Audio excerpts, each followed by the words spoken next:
So the only thing I have is unarmed strike. I don't have any weapons or anything. No weapons, no nothing yet. For everyone joining us, welcome to session 0, part 2. This is Tara, aka Rhea's session 0. So we're gonna be doing her story today. Say hi. Bonjour. Hello for all the English people out there. And all the French people. Bienvenue.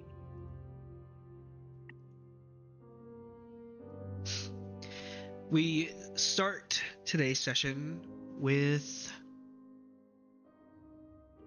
a bit of backstory. Rhea is a dancer, not a singer, a dancer. Her and her husband have been traveling the world for the last about the last decade, as they've just been traveling, sailing the seas, going to different performances. Rhea puts on elegant gowns as she dances as she goes about, performing at these theaters that are designed and sometimes even built for her to perform in. Her husband is the orchestrator. He is the one who makes sure everything is built, makes sure everything is ready. He obtains the funding needed for everything to happen. For the last 2 years, they've been in a location known as Aline. It's a collection of archipelago islands. And they've been performing here a little bit, spending more time in some sections than others. They have two beautiful children, which their names are, I'll let Rhea. You're putting me on the spot. I am. So, well, my daughter, her name is strolling through my notes again. Describe your family. Okay, well, I have Rhea. She's the age of 8, and she looks like her mama. They're tiny like her. And there's Flacco. He's 10. He looks like his father. Which their father's name is Brian. He's 40 years old. I'm 35. As my character. Well, as I'm playing as my character.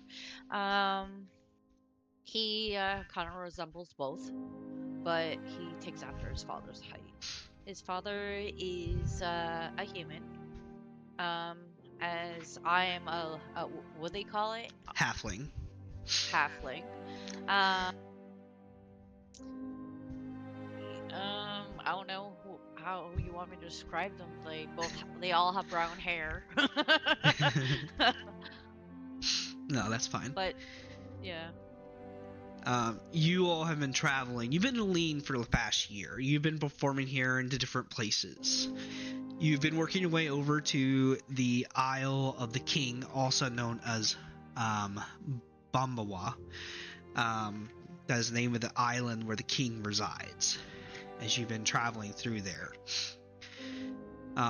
You performed in a number of places. You are not an unknown performer, but you're new to here at least. You haven't gained a wide recognition by everyone around. No one knows your face directly, and that's partly because you generally will wear a mask as you perform. You don't show your face in your performances. You wear a porcelain mask to kind of keep the mysteriousness of it all. You have seen the greatness of, battles of dinosaurs and humanoid creatures on Espera, which is to the south,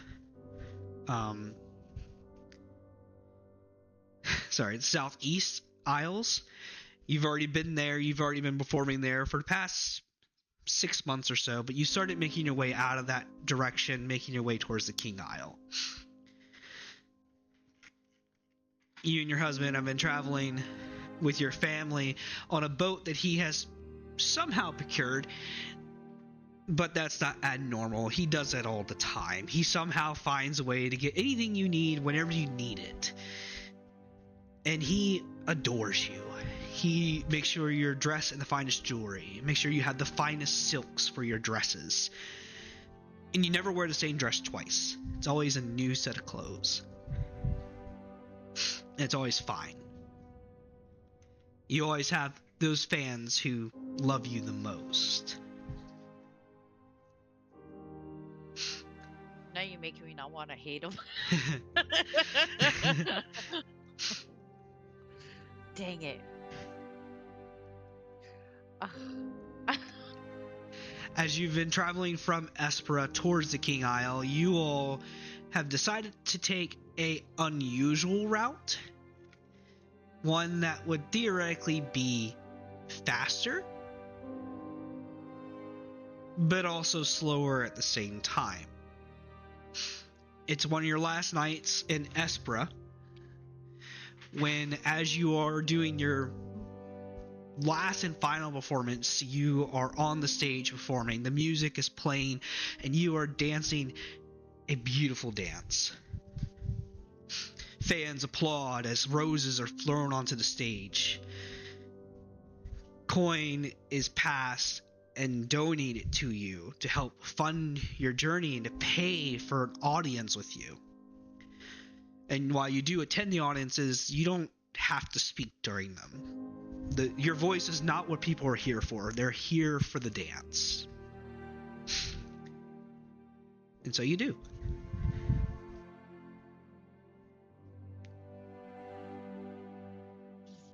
As you leave, you go to the boat that has been your home for the past year. You don't stay in an inn or hotel. Staying in the boat is more affordable, and you can kind of decorate the way you want. Your kids have their own room. You have your own room. It is a decent sized boat. It is a 2-deck ship with a castle on the back and a castle on the front. You and your husband have claimed the captain's quarters against the captain's own desire, and your children have taken the forecastle for themselves. The crew love you all and they enjoy your performances. But the ship belongs to your husband as far as you and everyone else is aware. As you're on board, docked at the port, enjoying a nice moment of eating dinner and everything else, a collective of men make their way on board, dressed in mostly dark brown clothing. They rap on the door and they ask if they may come in as you hear them outside. Do you allow them to come in? I know where this is leading. Oh, fuck. No. Shit. Oh, I have no choice. Let them in. I can't leave my kids alone. Take him.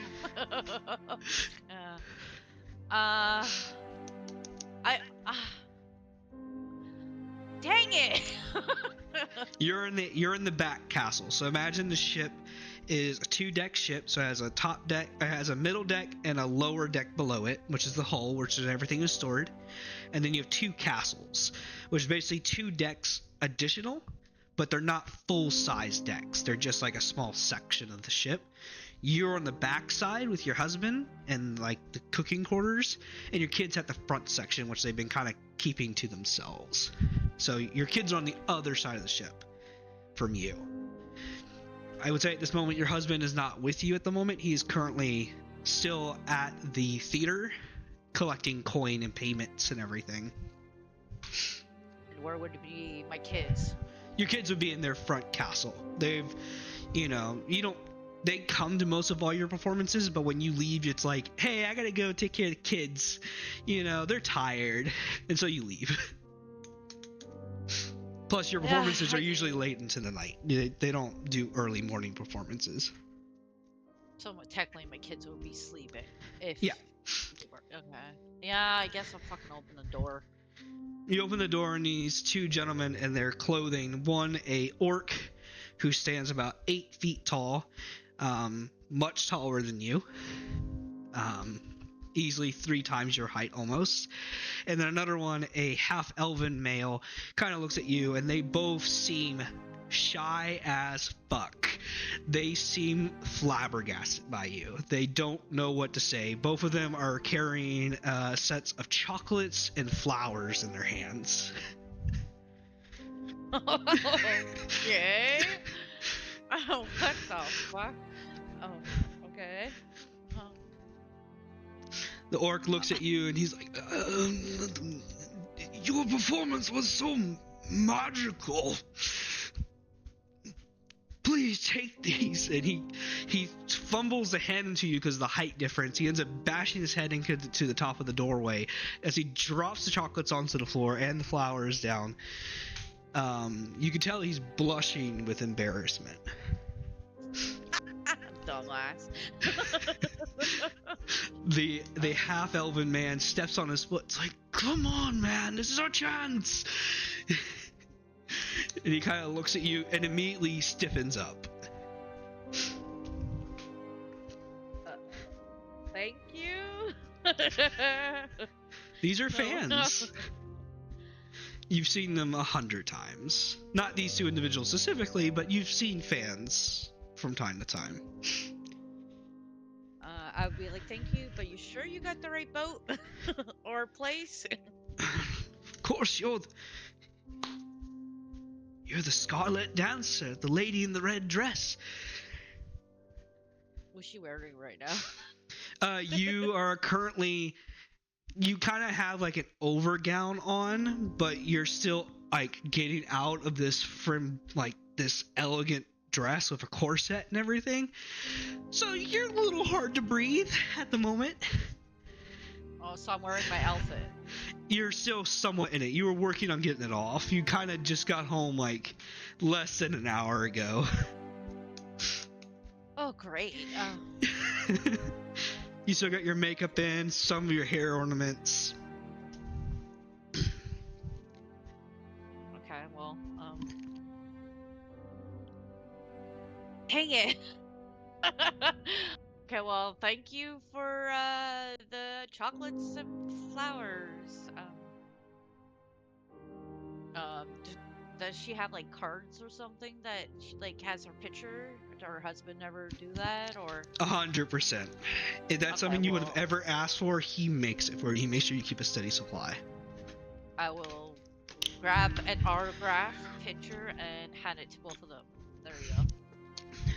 Keep in mind, there's not actual photographs that exist in this time period. It would have been like a hand-drawn sketch. There you go. I'll give them one. To both of them. But like, thank you for your kindness. They take it and they are adored by it. They're like, oh, we got one. Oh, thank you. Thank you. Oh, thank you, miss. I'm going to hang this on my wall. I'm glad you like it.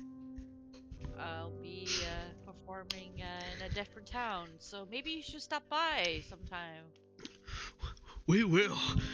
And you see them kind of walk off. Both of them are joyfully happy to receive what they just did. Okay, well, now she's gonna figure out what to do with these chocolates and maybe like throw them away. She could be poisonous and stuff. You date rape fucking drugs or something. Mm-hmm. But she keeping flowers. Yeah, the flowers. Putting it outside. They have fallens in the ground, so they're not perfect, but they are extraordinarily beautiful. You would estimate they probably easily spent a silver piece on them, which that's like 10 days worth of work. Can I Can I roll and see if there's like if it's dangerous or like it has poison in it or like it The chocolates? or something? Anything like they're gifts. Like I want to know if they're safe or stuff like that. You can make either a medicine check. I'm throwing out, but I'm saying like. If you want to do it for the flowers, make a nature check. This is your first die roll of the campaign, by the way. so what? I forget the roles on this. It's gonna be I'm under trying to your go in my abilities. character sheet. Yep.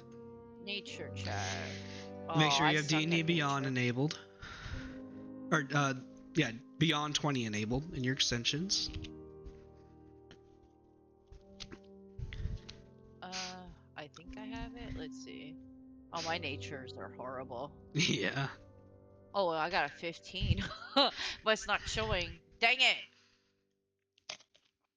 How do you enable the bee now? It's in the top bar of your browser. There should be a bee that looks like a little dice. If you click on that, Yeah, and I have it, and I clicked on it, and then a thing popped up. Yep, and then go ahead and And enroll on your character sheet, and then click on Foundry.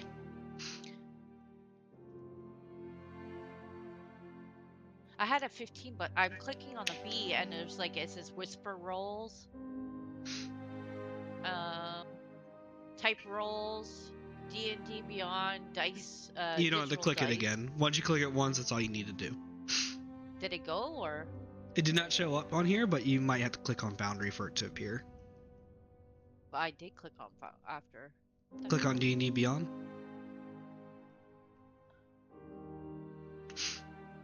Do I have to enable something or? When you I click don't the get B, it. that enables it. I did, and it still didn't roll my thing. Alright, hold on. Let's do a quick intermission so we can get this working for you.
I like this Dutch one shit.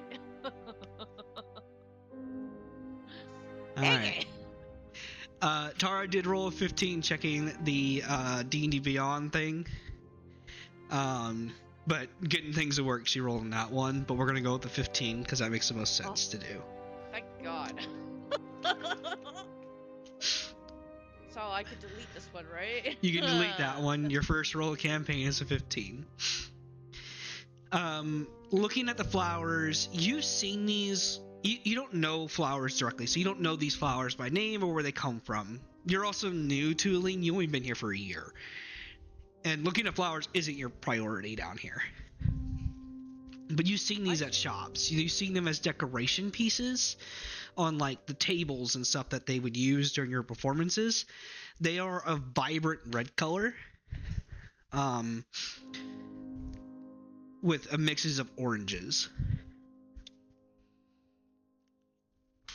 Okay, but there's like, I wouldn't think they're like, it would have like a mechanism that shoots out gas or something, right? I mean, they're like a bouquet of roses essentially, but they don't have like stems or thorns or anything. Think of it like a lily. I'm not taking chances. I'm grabbing something and picking it up and putting it in a vase and sticking it outside. Decorate my outside on my deck. There you go. You have no reason to be suspicious so far. Nothing bad has happened. No. These are just people who are fans. Okay.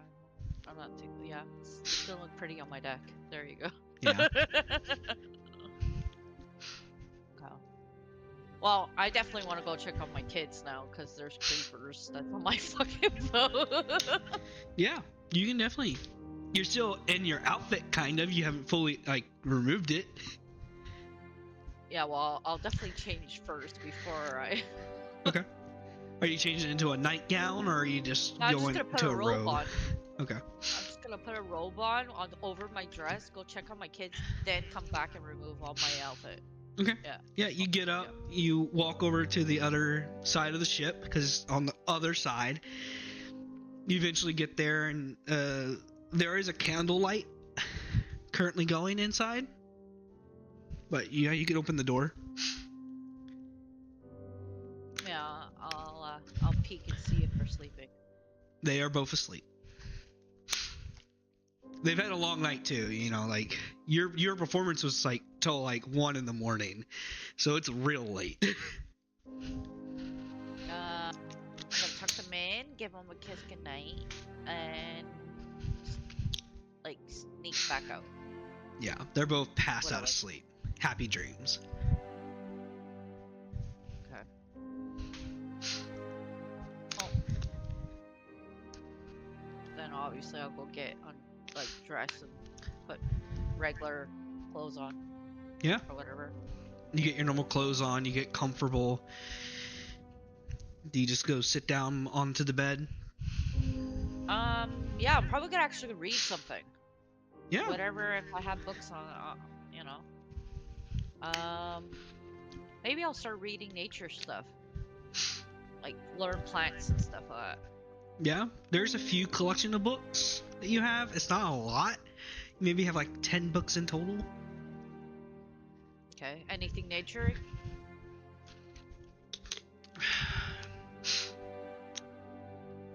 Not really nature based. There's a few love stories in there. There's a few like history books. You know, Like what kind of history? History of like just generic histories. These have been books that were gifted to you by other people. So what kind of history though? You don't know. It's not like you read them. They're just there. I know, but maybe you should just start reading some. So what kind of history is it to do with like places around like the area, like what they're, You is it can to do with look at the titles and okay, so one of the history books, I'm looking at the titles. So what do they say? you Anything see piques my interest. you see a title that is sorry. Let me get my breath against me. One of the titles is The Story of Bumbleway and the Great Cataclysm. Okay, it's to do with the king. Okay. Another one is the Tale of the Gods. Like gods, like our old campaign, like Casper and all shit. No, the gods here would be the Wild Mother and the Dawn Father, and stuff like that. Okay. More religion than history, but a mix of the two. Okay, I'm gonna do that one. All right. Go ahead and make me an intelligence check.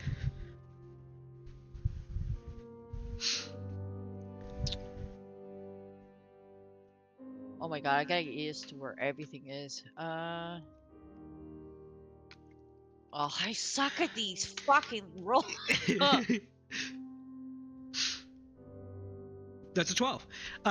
You read through the book and you have a generic understanding. You kind of get to the beginning parts of it that mostly talk about what the gods are. They are beings of power, and they are divine beings.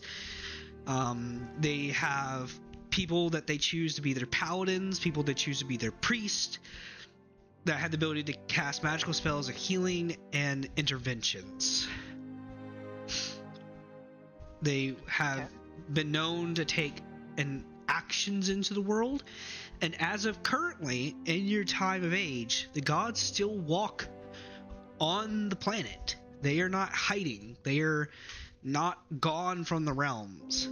They do own their own demi-realms that they claim for themselves, though. They have more power. It's not that they don't have enough power on the world of old, OULD, but they just simply don't stay here all the time. It drains them. So they'll go to a demi-plane where they can recharge, essentially. When you have that many people praying to you all the time, trying to take power from you to do what they want, it's draining. So they'll generally stay in their own demi-planes and send servants out to handle those problems. Yeah. Understandable. But All right. that's what you get from that book. I would say that takes about 2 hours. Okay, is my husband back yet? No, he's not home yet. He's extraordinarily late. Okay, well, fuck it. I'm going to bed.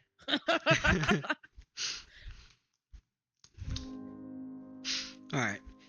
You go to sleep, and you're kind of resting the night away. You're not sure when, what time, or anything, but you wake up in the morning to the sound of the ship moving. Your husband, as far as you can tell, should be on the boat, considering that he's the one that owns it, and it shouldn't be moving without him.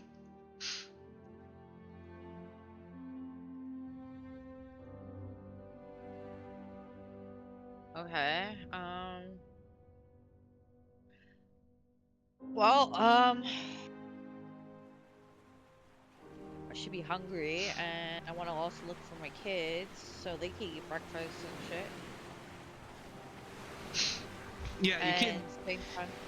You'll walk onto the deck, and you see your kids kind of running around doing their normal thing. I'll ask them if they've seen their father.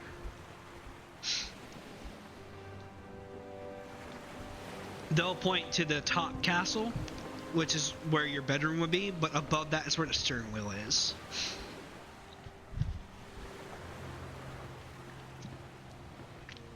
Okay, but if they, I'll ask them if they seen him. Yeah, they point to him. He's on the top. Okay. Well, then I'm not gonna even go bother them. I'll let them steer. I'll ask them if they ate. He's not steering. He's just up there talking to the person who is steering. Your husband is not a boatman. Well, do I see him? Yeah, you see him. He's up there. Okay. Okay. I'll ask kids if they ate. They'll kind of look at you, and you realize that those chocolates that you kind of toss to the side, they have chocolate over their faces. Oh my god. And they go running downstairs, knowing that they weren't supposed to eat it. I thought I would have thrown it overboard, but okay.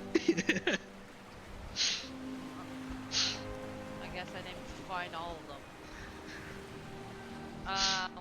Okay, well, I don't know what to do. You're on top of the deck of a ship. In my PJs, I'm assuming, right? Yeah, you're in your pajamas. You're basically in a robe. Yeah, I'm gonna go back and put some clothes on. You get dressed in your normal travel attire that you're comfortable in, that is not squeezing your lungs to death.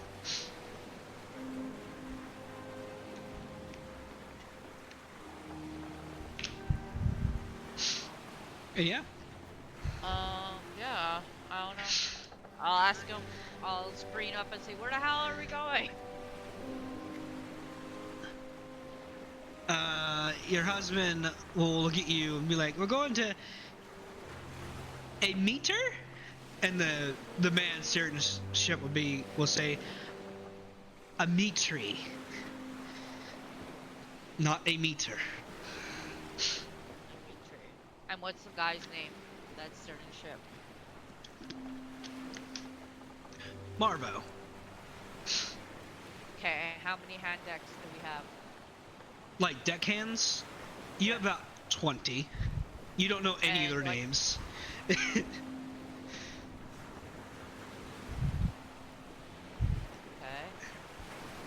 Do you have their names? No, and you wouldn't care to know. You're a performer. Like, this is all above your head. And besides, they might not be there by the time you get to the next town. Your husband filters crew like crazy.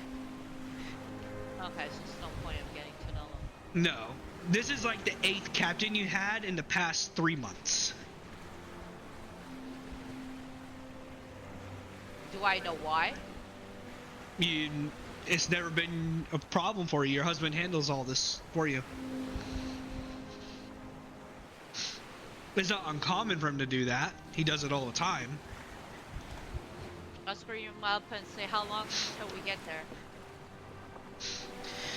Well, let's see. What about the day's travel in? If we're gonna sail by the main course line, we'll be there. Judging if weather's fair.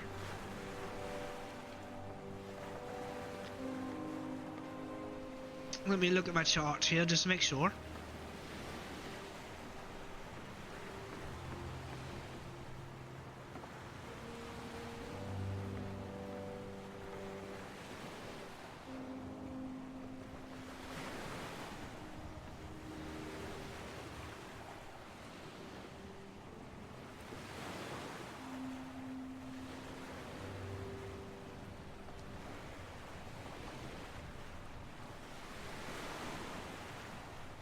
We'll have to cut across that point just so we don't get taken.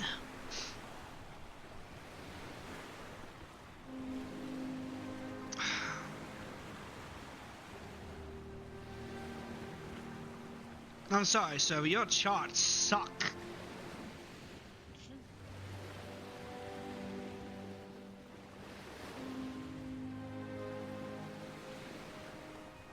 The charts suck.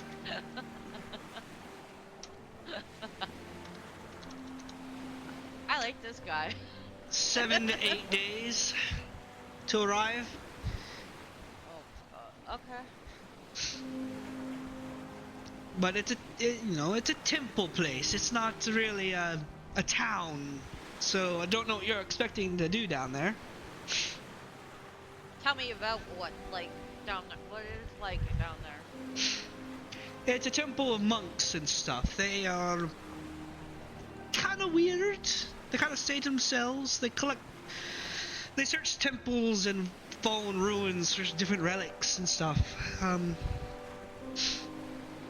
They have kind of like a tribunal. They welcome travelers, but they don't allow them into the inner temples at all.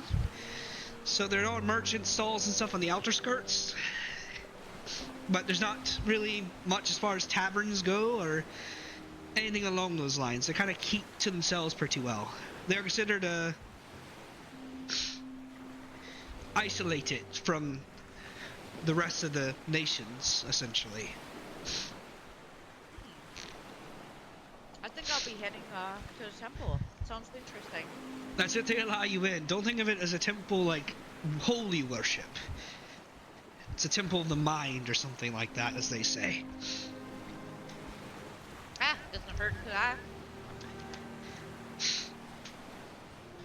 You know where I'm going. Starting my journey of collecting shit. Yeah.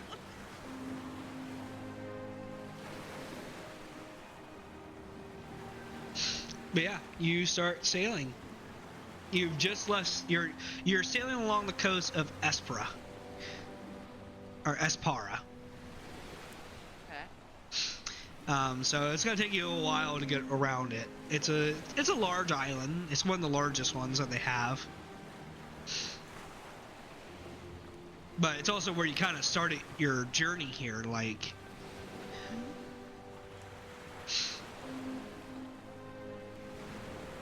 Well, I guess I should practice like my next performance or something. Yeah. Since it's gonna be like a 7-8 day journey. Mm-hmm. Since I don't know what the fuck to do on the boat, that's for sure. And we're sailing, so. Um, It's going to be about 3 days for us to leave the coast of Espera.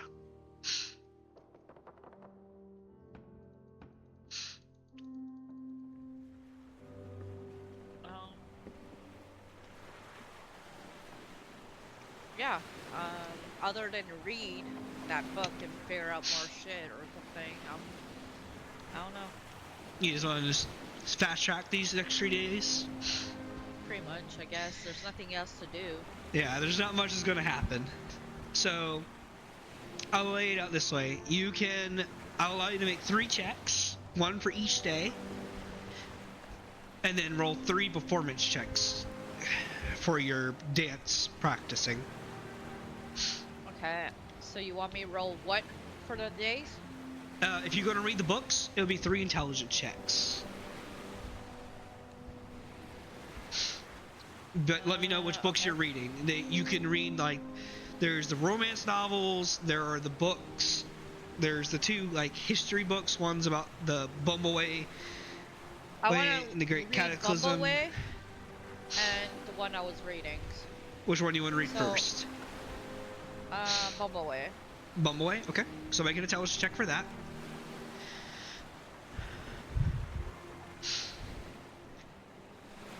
Okay. Don't know shit. Okay, I want to read again.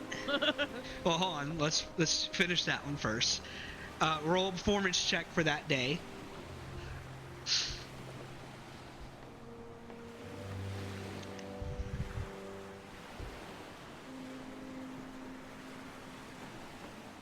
So as far as your practicing, it's not that it goes bad, it's just no one on the crew knows how to play an instrument, which does not help. So, and you need music to perform well. So it doesn't help that you don't have someone that can actually play a decent instrument. Well, my husband should be fucking helping me. Hello? He's looking for someone that knows how to play, and your son's getting lessons, but he is not an expert right now. Okay. So your practice performance does not go well. As far as the Bumbleway book, you read a few chapters of it, and it's a lot of dry history. So much, in fact, that you fall asleep trying to read it. Okay. I'm going back to the other book. Fuck that. You have a feeling that it might get more interesting as you get deeper in, but it's more so like cryptic history than potential true fact. It's a lot of, they believe he came from here, but others say he came from there, blah blah blah blah blah. Maybe if you skip a few chapters, it might get better. Maybe I should just go with the romance, for fuck's sake. Maybe. I'm gonna try the romance book. Here you go. So that's day 1. Nope. Must be really shit.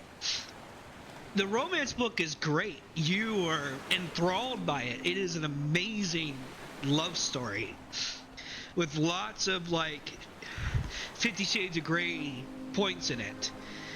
Oh, hell yeah. But your husband is not a romantic in bed person. Yeah, I can tell. So He's in the fucking captain's quarters while I'm down here. I'm like, what the fuck? you read the book and you're in the mood, but he can't provide you the love you need.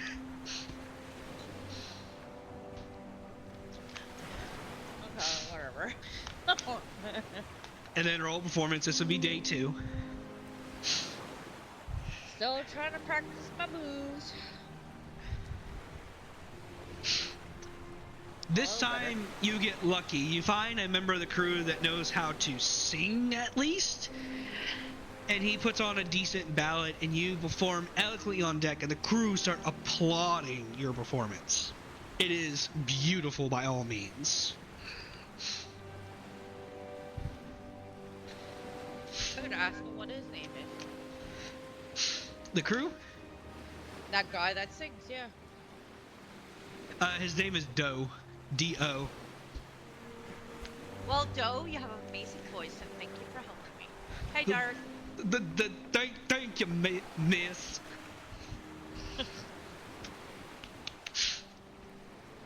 Okay. Yeah. That's what you get from that. Okay, I'm going back to my first book that I read. I want to see if it's anything good. Alright, this will be day 3. Intelligence. Nat 20. Woohoo! And go ahead and roll your performance.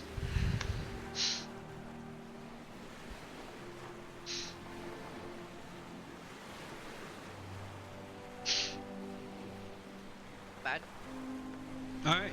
Doe keeps his singing well with you. He has a stutter, but when he sings with his eyes closed, he can get past it. The crew's morale seems to be uplifted by both you and him working together. Your daughter starts working on a new porcelain mask for you to wear. Oh, hell yeah. But it's going to take a few weeks for it to be finished. It's not going to be done anytime soon. It's fine. At least I'm giving some people joy. As far as your intelligence check on the Book of the Gods, or was it going to be the Book of Bumbleaway? The first one was gods. Alright. You read the book about the gods, and you get a little bit more detail. You get more through the book. You learn that the gods themselves have always gone against each other, but there was a time they worked with each other to defeat the primordials, the great titans that existed when they first came to this world. Many of them were defeated. Many of them were destroyed. After the War of the Primordials, the gods then went against each other. Some gods were banished to their demi-planes, not to return to the material plane, not allowed to return. Gods like Asmodeus, the god of the 9 hells. It talks about where tieflings come from. They are people who are humanoids that are either born from the deals of demons, or they become tieflings by being corrupted by the 9 hells directly. You read about Loth, the Spider Queen, and how she corrupts the drow into her servitude, and how drow that do not keep her favor change into these Dryder, which are spider drow mixed betweens. You've heard of drow, you know that they're dark elves, but you don't know much more than that about them.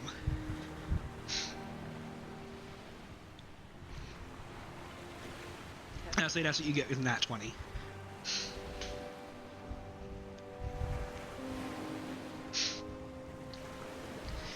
On the end of the 3rd day, the captain of your boat informs you all that you all have successfully started to leave the coast of Espera.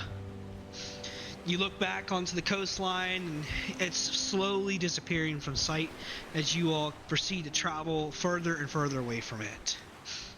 Espera was a vibrant place, beautiful by all terms and all desires. A island filled with interesting animals such as dinosaurs, arenas, flowers, foya, and everything. It was interesting to say the least. But at this very moment, you say goodbye. Au revoir. As you proceed to travel to the west.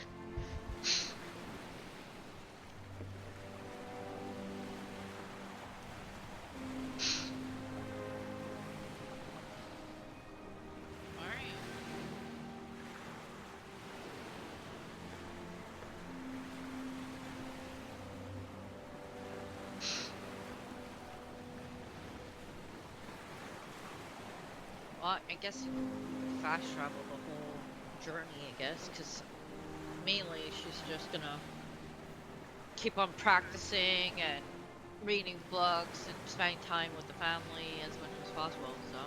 You're told that the next 2 days should be fairly calm. The third day will be when there's a risk. Risk of what? Storm? The third day, there might be an opportunity for some pirates, as you'll be sailing past one of their compounds. I'll give a look at my husband and say, what the fuck are we going that direction for? We have to. It's the only way to travel Aline, my dear. It's not my decision. Risking our kid's life? We have to. Stupid? We've traveled far worse. There's nothing to worry about, and we have plenty of money to barter with. Yeah, I'll barter you. The next 2 days will go without issue. I swear to God, if we get fucking kidnapped by or something, I'm going to kill him.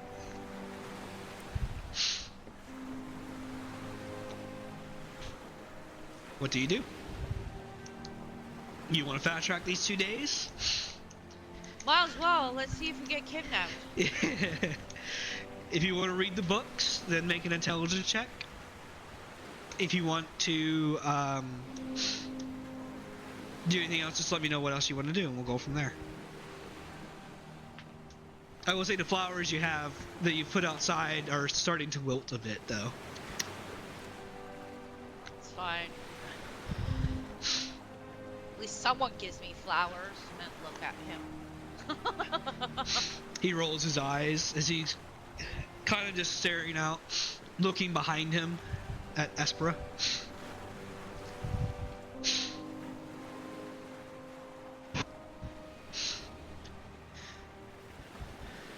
I'm gonna actually ask him, so how come it took him forever to get back home? Just making a charter, deciding if we're gonna keep the same captain or not. You know, these captains, they always spout all this nonsense, and it's just nonsense. No need to worry so much. I want to check if he's telling the truth. Yeah, insight. Am I good at insight? Definitely not Talicia or anything like that. Insight, where are you? Oh, I'm pretty good on that one. Hopefully.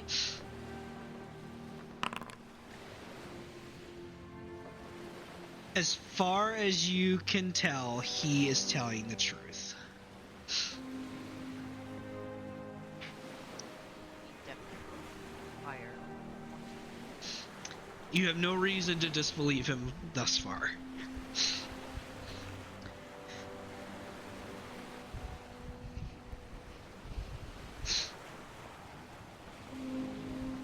But I decided to keep the same captain, and we're making good travel time. We're not delayed, no bad storms, no bad winds, no T-Rexes that came out of the voyage at Espera to eat us. No, sea beasts have come and attacked us yet, and we're sailing farther and farther away from it. There's nothing to be worried about, my darling.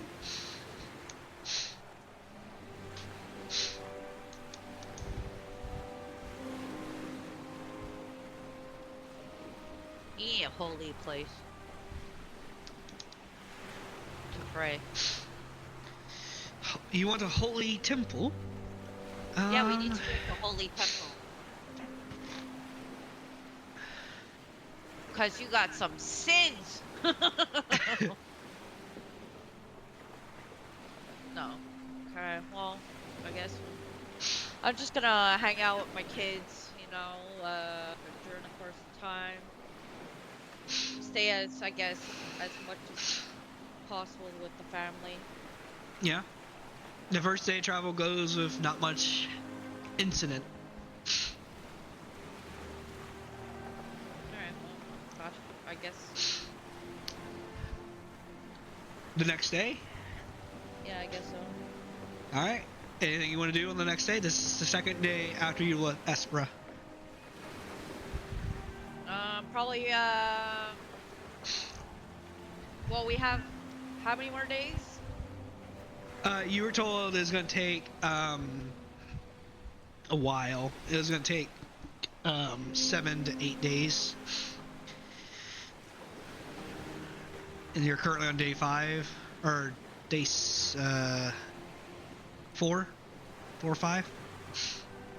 Probably just gonna keep on reading, hang out with the family, and practicing. Pretty much what I'll do. Alright. Roll performance check for your practicing. And then what book are you reading? The king. Oh, It's still above average. You have a decent performance. The crew is enthralled by you. ooh, yay. You read the book about Bumbaway, and you get past the boring parts. You decide to skip 3 or 4 chapters, and you get to a part that talks about how one day Bumbaway was awakened. A call was sent to him, a message. He was so angered by the challenge, by the insults of the person who sent it, that he spent the last year traveling away from where he calls his home, the home of Aline, to the far distant shores of a continent far away. When he arrived there, he crawled upon the shore, destroying all in his way, and lay flat all beneath him. In a day, a country was destroyed, and the next, he was gone. And it gives a general drawing depiction of it as a separate page, and it basically draws like from a point of view from the sea, and all you see is a castle that is about the size of your pinky, and Bumbaway, which takes up the rest of the page above it, just walking forward on inland. You pretty much get Bumbaway's tail and nothing else. Alright, well, then just fast travel till we arrive, I guess. Alright, that's the end of day 2. Day 3, the captain informs you all that you all need to stay a little wary at the moment. He recommends everyone to stay below deck. Oh yeah, I'm definitely kidnapping my kids and put them in the bottom. He can get kidnapped, I don't care. As you were traveling, and you're below deck? Yeah, I'm below deck with my kids and I guess my husband. Okay. You go below deck. The crew inform you all that you all should probably hide in this point of the journey, and they kind of stash you away. Okay. The boat travels. You hear a bell toll here and there. You're not sure what's going on because you're not above. Okay. It stays quiet.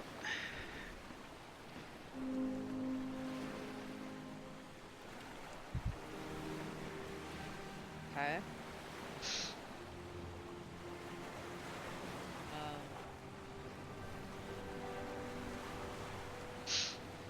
Okay, so it's quiet. You hear footsteps above you and everything, but there doesn't seem to be any attacks or anything else going on.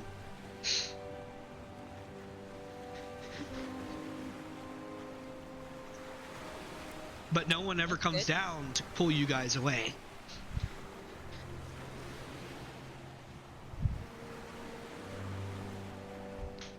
After a few hours, you start growing tired. Yeah, I'll go to sleep. Hide and go to sleep. While holding my kids, so they can't leave.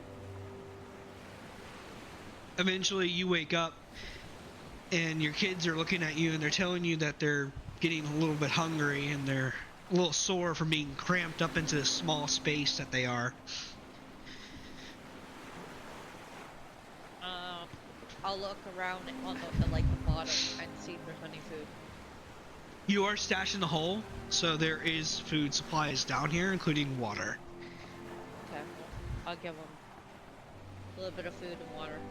All right. You give them that. Your husband is tucked down there with you. He seems nervous. I'll ask him what's wrong. It's just been a while. Like, why haven't they come down to check up on us? Well, Damn, did you Captain. ask them to come? I mean, I would think they would come down and let us know that we're good, but I don't know. You see him playing with his hands, a nervous habit of his.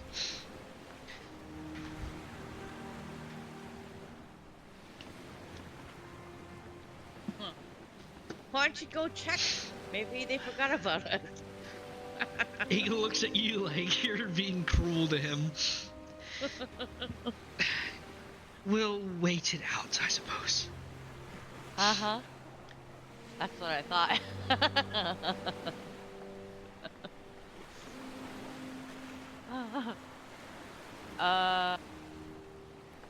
Do I see anybody like walking close to the? Nope. Okay. It's still quiet. So quiet. Do I still hear footsteps every so often? Yeah, you hear footsteps. You hear movement on the deck above.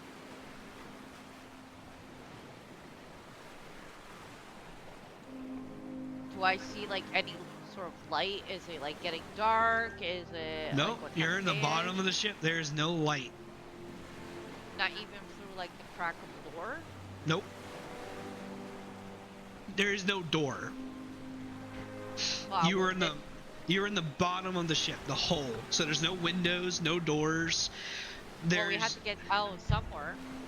There's a Get set down of there. stairs that go up, and then there's trap doors above that open up to the deck above it, and that deck has other trap doors that open up also. But that's to allow things like scaffolding and masts and supplies and cargo to be lifted and dropped into the very bottom of the ship. There is no light because the deck above it wouldn't have any light unless someone like lit lanterns and things like you have lantern light, so you're not in darkness, but you have no understanding what time it is, what day it is.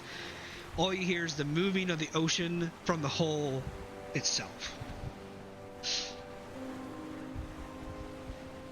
You would have to go to the deck above you to be able to know any of that.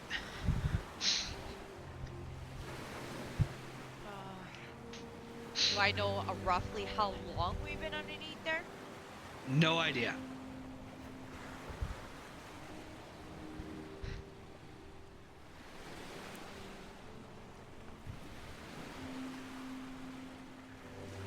Well, I want to go out in case like we are under siege.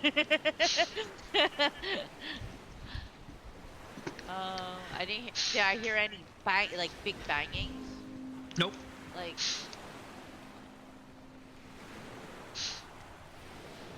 I'm just gonna, you know what? I'll just tough it out and then hopefully it passes it. Yeah. Meanwhile, I'll just stay quiet as low as possible, like tell stories to my kids for entertainment. Yeah, you stay quiet, you stay low.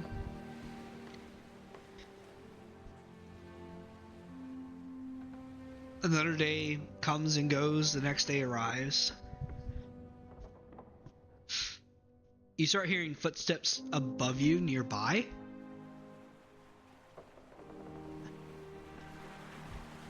But that's all you get. I'm gonna poke my head, like open the gate a little bit and like. Oh, there's no gate. There's just stairs that go up. The freaking hatch a little bit and see what I can see without like. There's not a hatch either. It's just there's just a stairwell that goes up, and there are these giant trapdoors above you. The giant trapdoors open up to let cargo in and out. So it's just a stairwell that goes up and has 2 lanterns there to kind of light it. But the lantern, at this point, the candles have been stuffed out, and no one's come down to replace them. I'm gonna go up. I told my kids to stay down there. Your husband reaches out and grabs your hand. He's like, "We should wait." Yeah, and what happened if somebody is overtaking the boat? Then we'll wait till they make dock, and then we'll sneak off.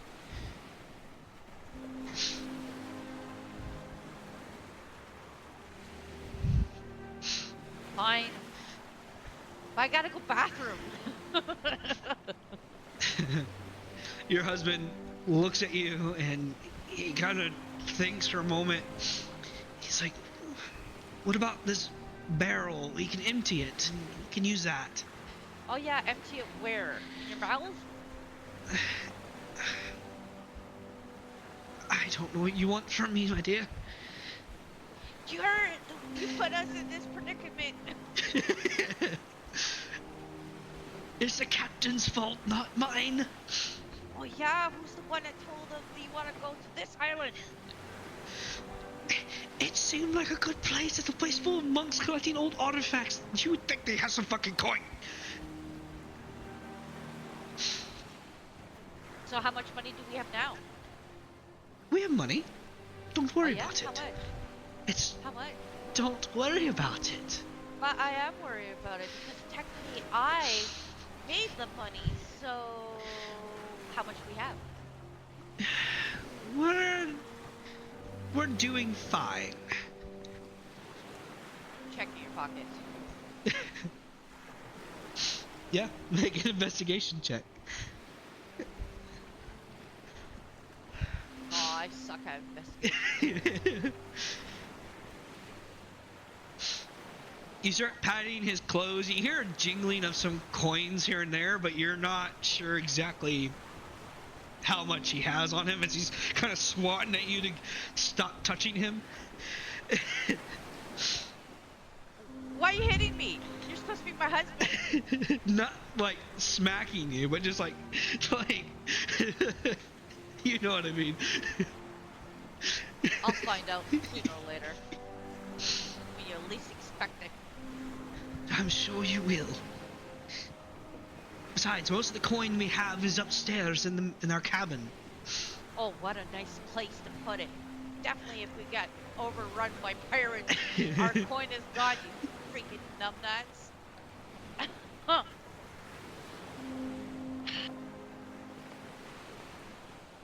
Yeah? Anything else? Yeah, I'm gonna wait till he sleeps and I'm gonna pickpocket him. Eventually he does fall asleep. Yeah, well guess what? Pickpocketing him. Okay, make a sleight of hand check.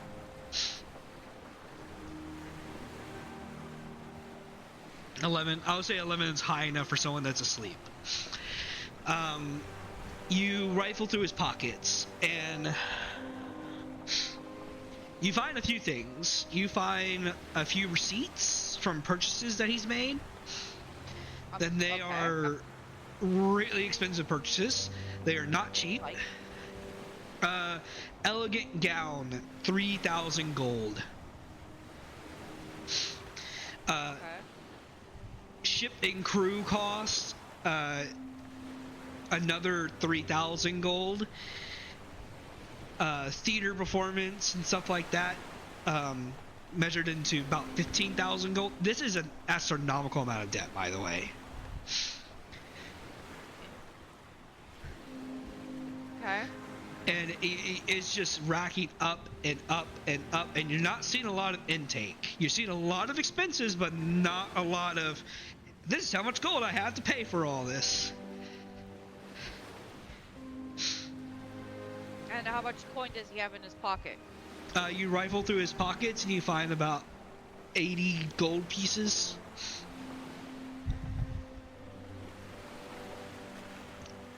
And does he know how much is in the room? Do you know how much is in the room? No. Yeah. He doesn't either. He doesn't have it written down. Anything else is in his pockets? You find a few letters. Oh, I'm reading those. You open the letters and they are kind of like information letters saying, hey, you owe us money. Hey, you owe us money. We will not ask again. You owe us money. It's a lot of those. There's about 40 of Any them. names on it? They are not named, but they are marked with a symbol of a raven with a red beak.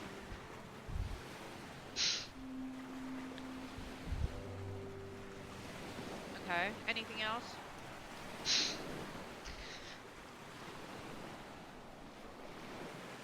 That's about it for the most part. The kid's sleeping. The kids are both asleep. Okay.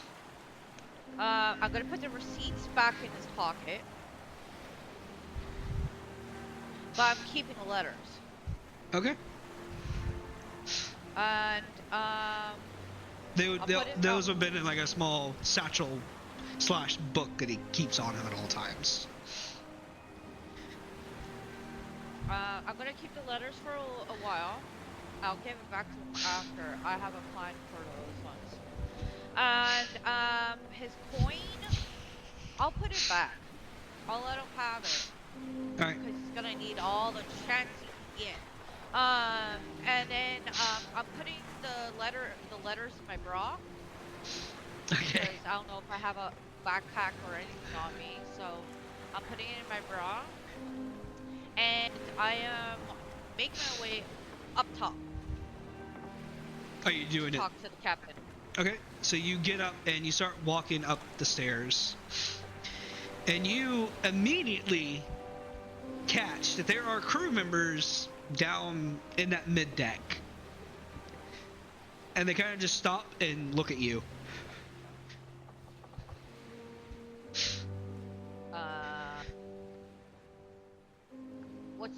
Are we out in the safe zone or are we not? Like,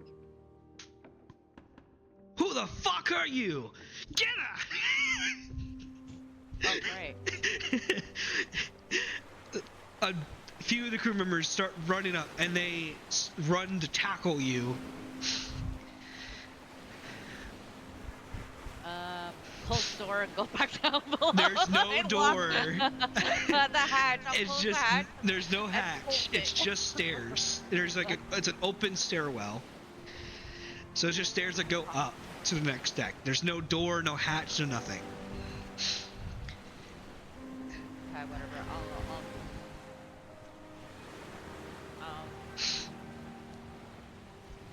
Well, you said there's a hatch.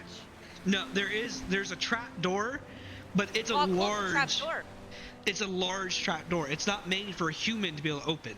It's like for cargo to get in and out. It's like a 10-foot by 10-foot door. You wouldn't be able to open it without anyone noticing. You wouldn't be able to climb out and close it. It's made for like 3 or 4 people to open and close. So then how the fuck did I get, like, move it then? So how did it... You never moved it. You went up the stairs. And then I didn't realize if the... what's his name was there. Oh, man. Okay. You are tackled to the ground by the crew, or you can try and run. I'm running. Alright, you try to run. Go ahead and make a dexterity saving throw.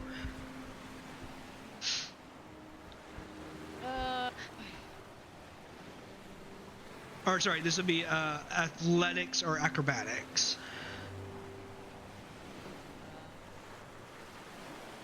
Athletics or acrobatics?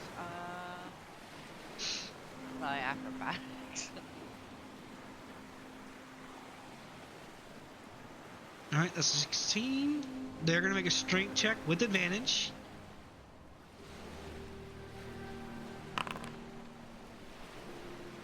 because there's more than one of them there. So you go to run, and you're quick. You're very nimble. Well, the first guy who runs to grab you, you duck below. You do a cartwheel, pushing your hand up. This is a dance move you've done before, and you use it to do a backflip. As you do that, you use your foot and you hit the first guy in the head with your heel, or your foot. But you unfortunately launch yourself into a bear hug with the guy who is behind him, who kind of just grabs you and squeezes tight to not let you go. I'm biting him. You bite him and he screams. Ah! And he just squeezes you tighter. I bite him again. Ah! He takes a free hand and he starts hitting you in the head. I headbutt him. I will treat those basically as unarmed strikes. The two of you go at it for a good little bit, but he is has more constitution than you do, unfortunately. So he will eventually knock you unconscious. So shit. Dang it. You are knocked asleep. Fucking bullshit. Sorry. Should have bit his face. I took it as you bit his ear off. Fucking right I did. Piece of shit. Good luck hearing from that ear. From there, you don't know much what occurs as you are tied up, gagged, and whenever you regain consciousness, you are beaten back down.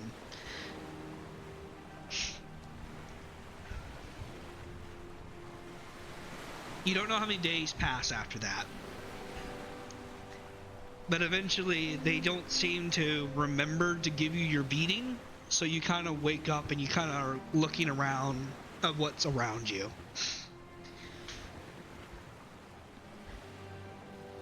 Okay. You... Well, I'm gonna try to get untied. They're pretty well tied behind you. You can make a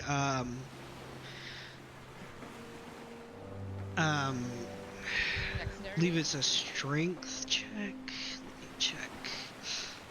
I'm weak as fuck.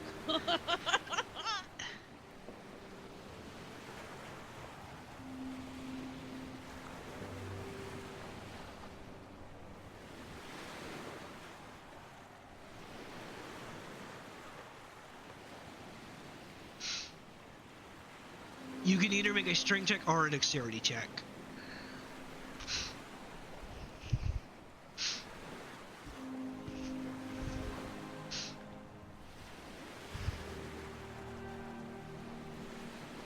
You are able to slip your hands out of the rope bindings as you free your hands, but you realize that you are in a ironclad cage, essentially. You do see your two children, and your husband is not in space. I'm keeping that rope. Yeah, you can add hemp and rope to your inventory.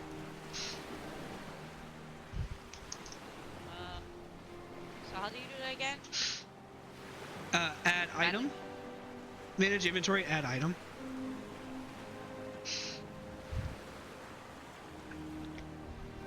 Okay. How do you type it? Okay.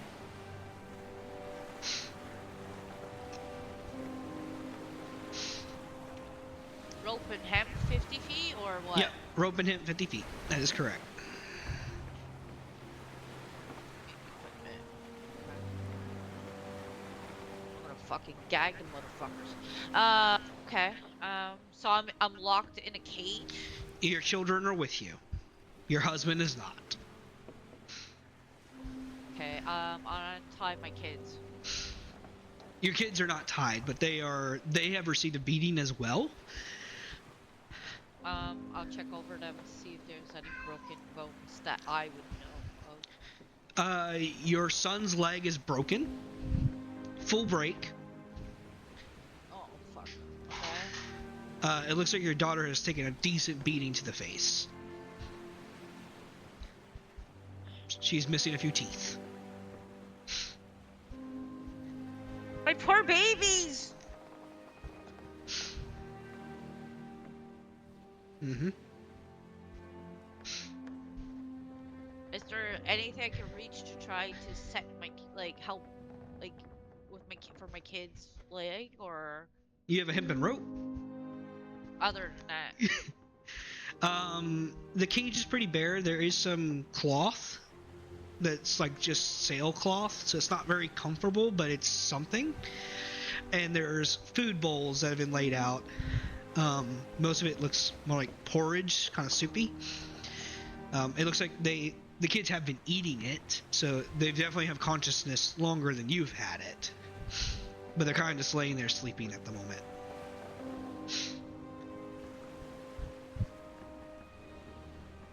Okay. I can't really do much with that. You can make a medicine check.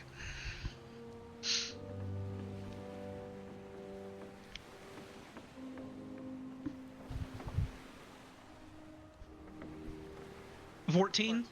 You think you can set your son's leg using the hempen rope, but doing so will be excruciating pain. You can give him the spoon to bite on,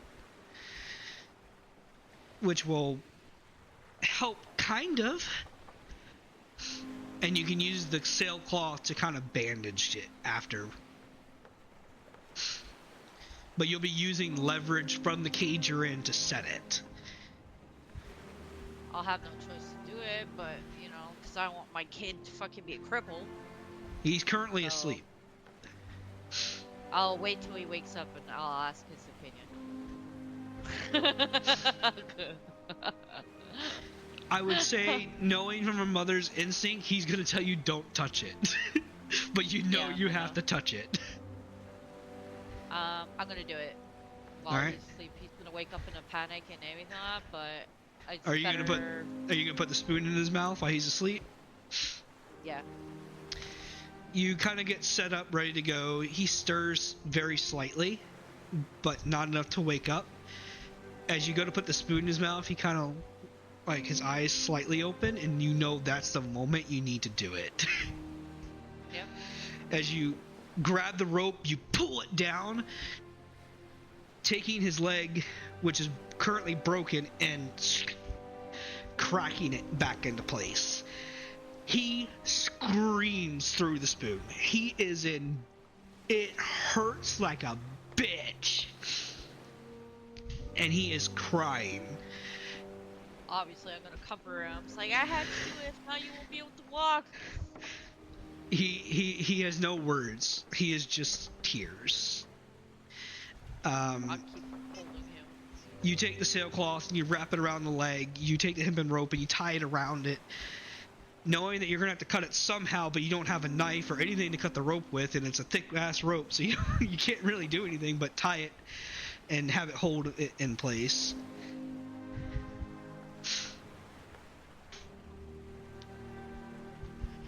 Better than nothing. Mm-hmm. Oh, I feel so horrible. I had to do it. Oh my god. Your daughter does wake up to the crying scream of her brother, and her first reaction is to fight. As she goes and she starts hitting you in the back and pulling your hair, and then after a moment she realizes it's you, and she just grabs you and is crying into your bosom. Obviously, I'm gonna hold him close, and I'm like, we'll be alright, we'll be alright. And I'll ask him, do you guys know where your father is? They kind of point up, and I would... What's your passive insight? It'll be on your character sheet. My insight? Passive insight is below your saving throws. I'm a +3 in insight. Passive insight though. 13. 13.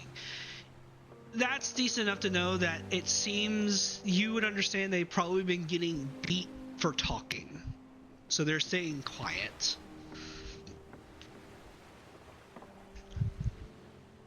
But do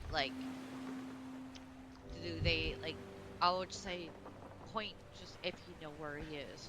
They point to above, like up the stairs.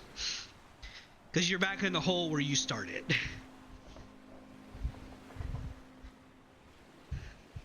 Oh, we're back in the darkness. You're back in the darkness at the bottom of the deck. The lanterns have new candles in them and they're lit now though. Okay, I would ask them, is nod yes or shake no if he's in the captain's where we started, like where he was last time, like when I asked you where's daddy. They shrug. They don't know. They can't see beyond the stairs.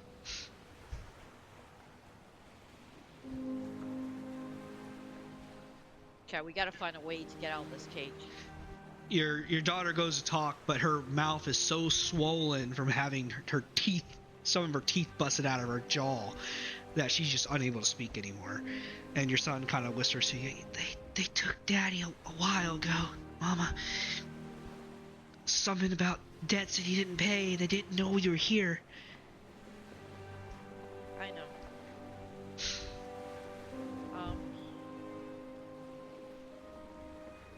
Do you guys have anything to? Well, what is it?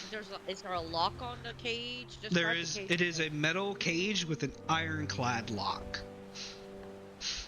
Is it easy to pick lock? You have nothing to pick it with.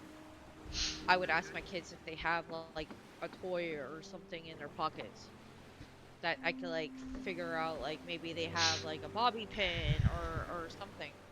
There's no bobby pins or anything that your kids have. Your daughter does hand you the unfinished porcelain mask that she has that is kind of broken. It is no longer the perfect mask that she was making, but she hands you that. Yeah, but that can't unlock the lock. You can add the porcelain mask to your inventory.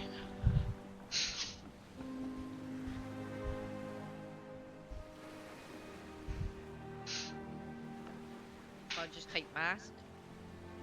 You have to make it as a custom item. How you do that?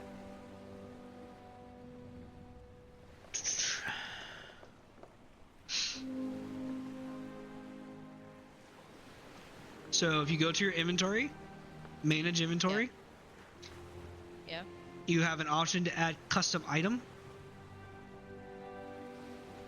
It says manage your inventory, my items, or party items.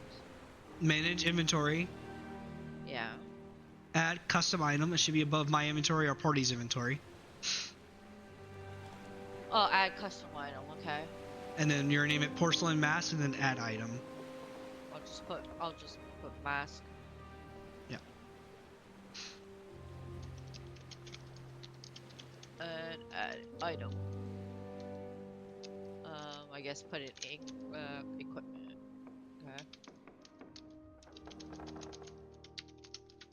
Okay. Okay.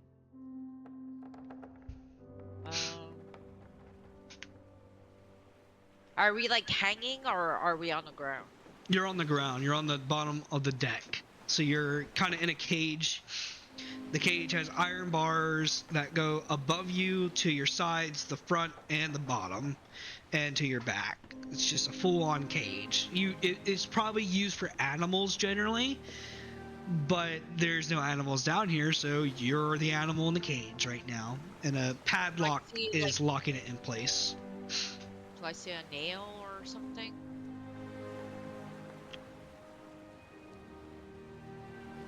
A nail? I mean, this is a boat, so there are like nails and stuff, but it's nothing easily for you to get to be able to use. And also there's a chance you may put a hole in the ship which would kill you and your children. No, I was just thinking if it's like a loose nail somewhere or something I could pick lock. Like, what can I roll to see what I can have, like what is around me, so I can like use to unlock the lock or something.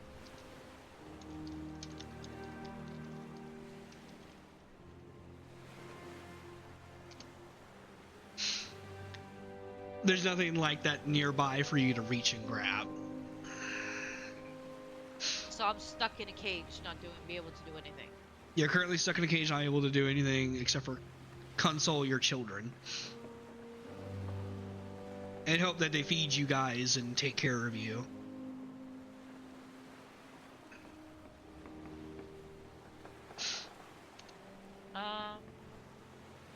What does the mask look like? How is it like? Is it like a big piece or something? It's like it's like a theater mask. I'll see if I can't get an image for you. I know, but since it's broken, is it like a good enough for a weapon?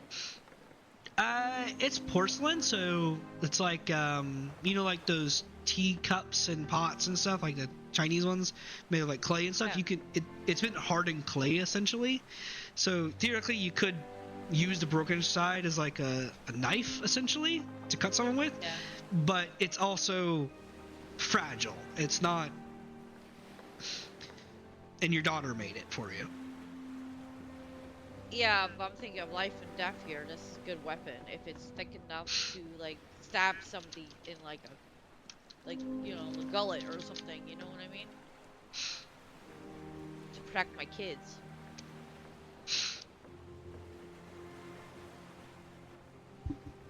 Yeah, you can definitely try and use it as that. It would count as an improvised weapon. So you'll 1d4 weapon die. Okay. I'll ask my son. Do you have anything that is good for trying to get us out of the cage in your pockets? I know you guys have something. You guys carry everything. No, Mama, they searched us pretty well. Daddy already tried to escape once. Did you hear anything? Like, what they're doing? Like, why they have like, they're putting us in here other than Daddy owes money? No, they didn't tell us nothing, Mama. We were crying a while back, but they didn't like that, so they came down and he looks at his sister's missing teeth.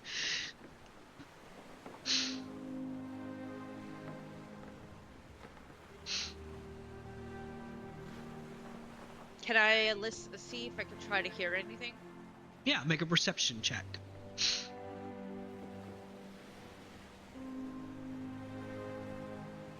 Perception.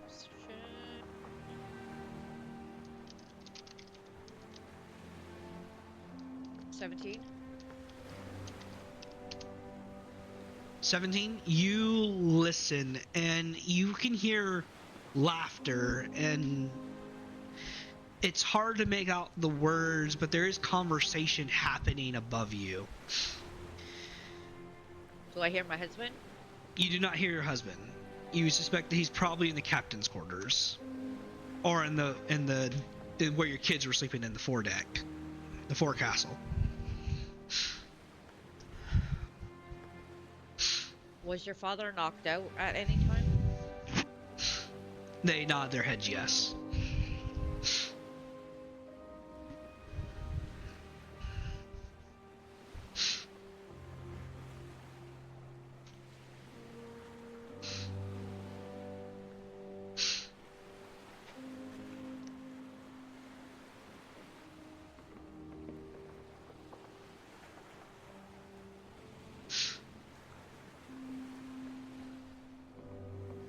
Anything else? I'm tempted to scream to see if one of them will come down, and I want to ask them like where, like, what they want, like, from me and my kids, if they want, like, you know, or something. I don't know. I'm trying to debate because obviously I don't want to get fucking knocked out again. Yeah. I don't want my kids getting hurt anymore.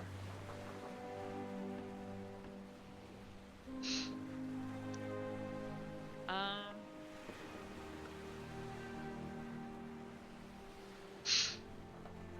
I'll tell my kids if they, once they come down, pretend you're sleeping. Like, don't move, don't make a sound.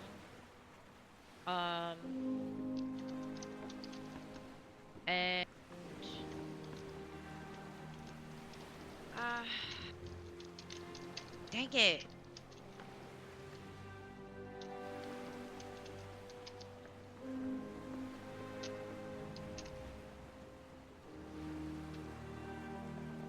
I don't know what to do.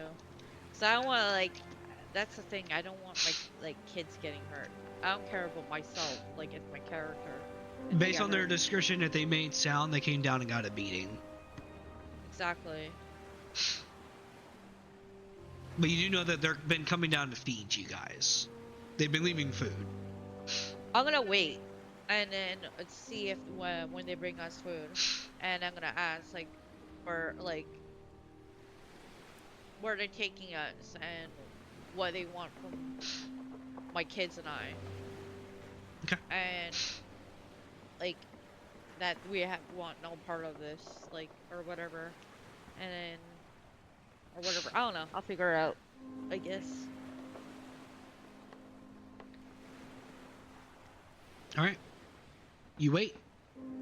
And you wait. And you wait a little bit more. You're not sure it's been a day or 2 days maybe, but eventually someone does make their way down to you. They replace the candles in the lanterns. They walk over to you, the cage, and they kind of bang on it, waking you all up. You look up and you see a human man staring at you all. And he has your husband by the scruff, unconscious, and he looks at you. He grabs a pistol and points it at your daughter. Move back, or she dies. We move back. I grab her and I and my son and move back. You all move back, and they unlock the cage and open the door and shove your husband back inside the cage, and then proceed to close the door and relock it. Where are you taking us? What does it fucking matter to you? Maybe we'll dump you over the side of the water and use you as fishing bait. Is there a specific reason why you're like attacking us? That's a question your husband can answer.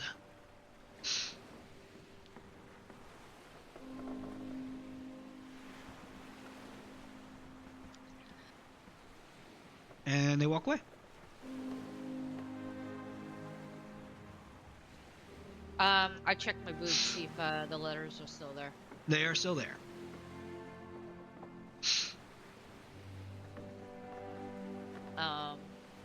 Is he still unconscious? He is unconscious. I wake his ass up. You start to wake his ass, but technically he is at 0 hit points and he is unstable, so he is dying, literally. Good, motherfucker. Okay. I tried to see what I could do to bring, like help him out. And then this is that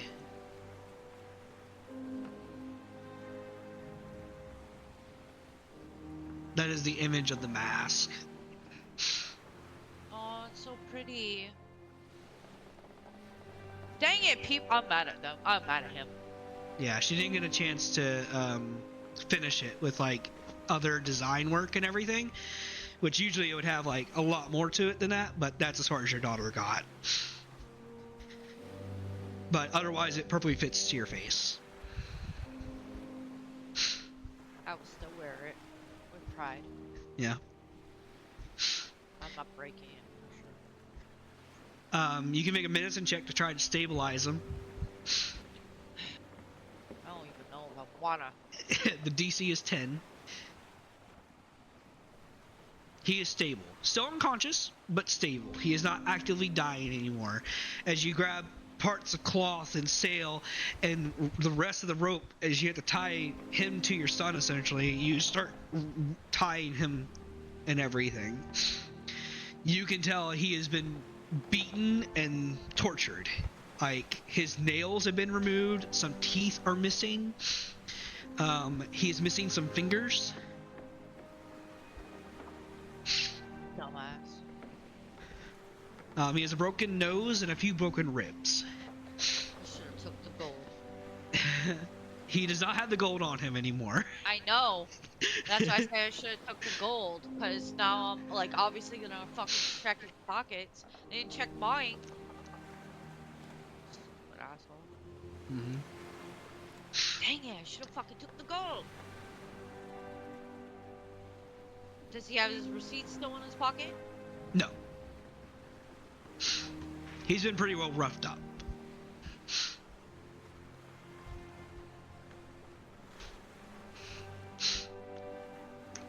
I'm just gonna wait till his ass wakes up. Okay. I can't, I'm not gonna, I don't wanna listen to his fucking voice. I'm mad at him. About an hour goes by and he regains 1 hit point. As he kind of stirs to consciousness. But he is somewhat awake. He restores the 1 hit point, but you could tell he just wants to sleep. No, I'll make you sleep. Are you gonna talk to him or let him slumber? I'll throw in the papers. You throw the papers at him. And he's not like opening his eyes to look at them. He's like, "Thank you, darling." As he starts falling asleep. I'll take the papers back. Don't freak out. I'm gonna take that papers back. I'm waiting until he's fucking fully, like, yeah. A few hours go by and he gets a long rest, as do you and the kids and everyone. And he kind of sits up. A guard comes by, a younger fellow, and they open like a section in the cage, and they toss some food in, and then they close it.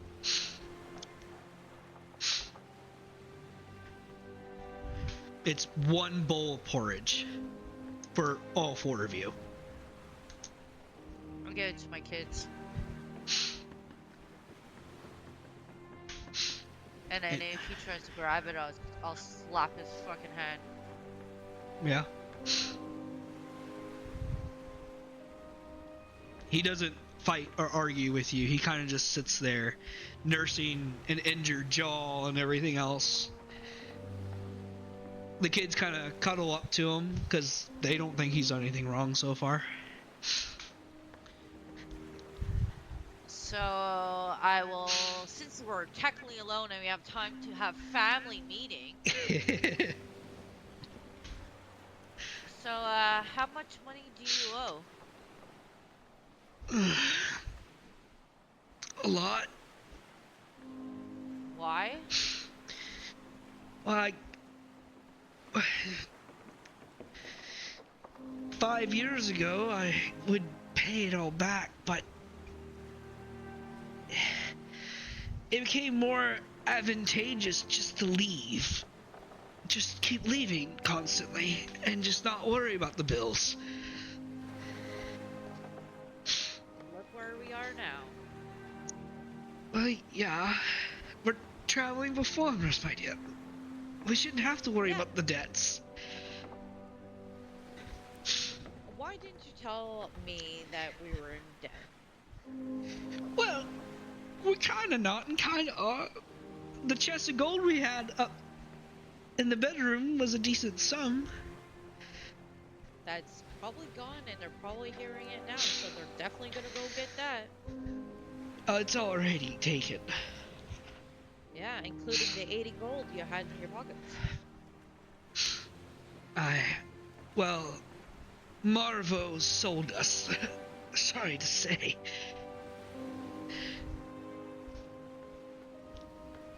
So where are they taking us now? probably to one of their compounds. Yeah, well, you know what? Anything that happens to our kids, it's gonna be on you.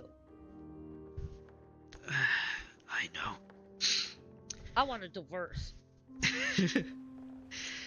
If we can find a cleric who could annul our marriage. Although I think that's a bit rough course.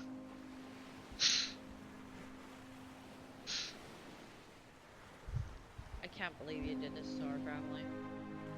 You didn't complain when you got the elegant dresses and the I didn't shows ask for and the them. limelight. I didn't ask for that. I just wanted my family. Well, what else did you? Gambling? What else? There was quite a bit of that, yeah. Yeah. And Horrors, probably? What? Horrors? No. And I have the most beautiful woman in the world. Why would I ever cheat on you? Well, you don't give me any satisfaction when I try to get some. I'm just stressed. Well, you know that's a good stress reliever, right?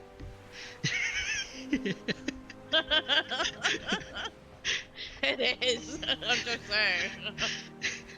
Sorry, stream, but not sorry. You'll know when you're older.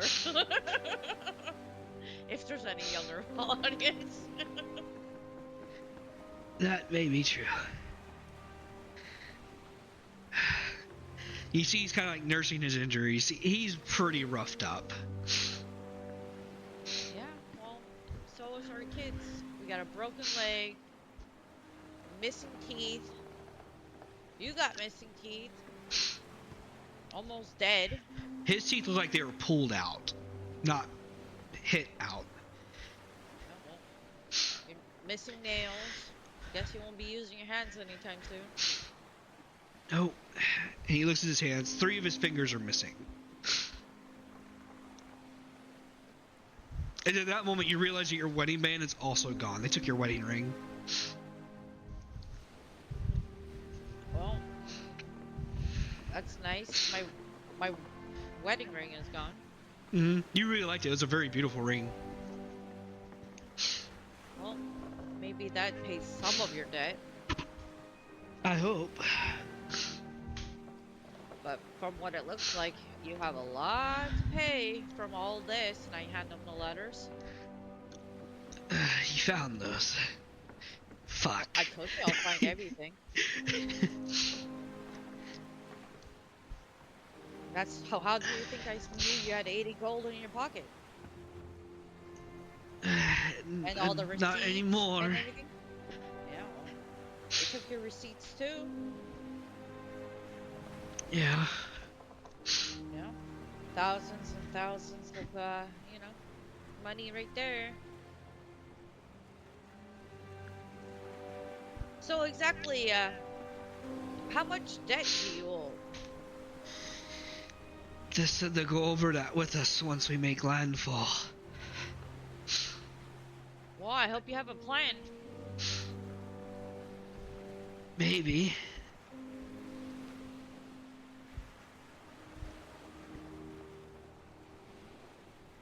If you want, we can fast track to your landfall point. He doesn't seem concerned. He's concerned, he's worried, but there's nothing he can do. Like, you're all stuck in this cage. He's injured to the point that he is... Like, you stabilized him, otherwise he might have started dying. Well, you know I was gonna stabilize him because I need fucking answers. Yeah? Just kill him myself. Okay, yeah, fast travel. Yeah. You eventually get close to a point where you start hearing birds, seagulls. Sounds like we're near a city. You get off, you feel the boat eventually come to a stop. As you can feel it no longer moving through the ocean, but full stop.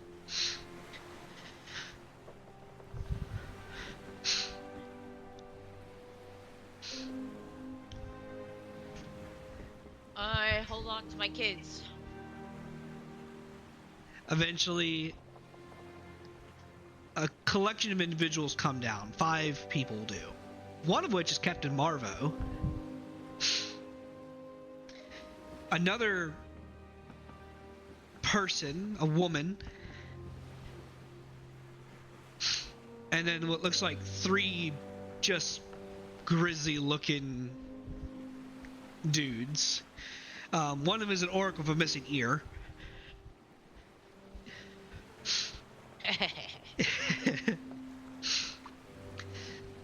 The orc kind of looks at you all, looks at the captain, and they don't open the cage. They lift the cage as you all kind of get shaken up in it. And they carry it to where the trap door is. I'm gonna see if I can pick pockets. Do I see any weapons close by? Like, They have them. weapons on them, yeah. Okay, I want to see if I could do a sleight of hand with when they're not looking. Yeah. Like when they're paying attention, and see if I can grab a weapon. You can definitely try.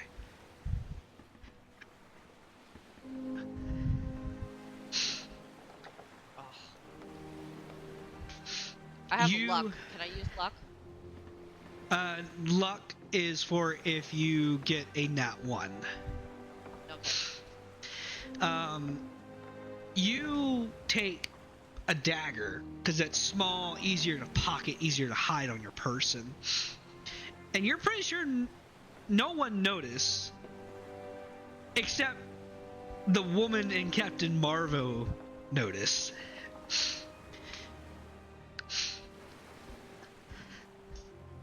Captain Marvo looks at you and says, "Hey, she took your fucking dagger."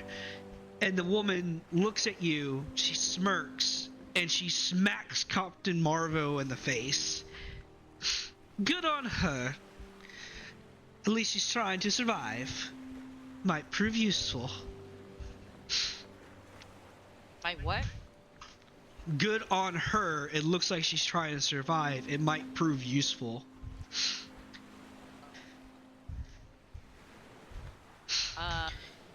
She levies a pistol and she points it at you. But let's not use it just yet. I'm just gonna cut the rope so at least my son and my husband not attach, and then drop hand the dagger back. She takes the dagger, kind of looks at you like, and she hands it back to the orc who you stole it from, the one with the missing ear. I'm just worrying in my mind. I'm like, fuck, man. At least it looks like I'm, I just wanted to cut the rope so I could attach it better. The crate gets set down, they tie some ropes to it, and it begins to get lifted out of the cargo hold of the ship.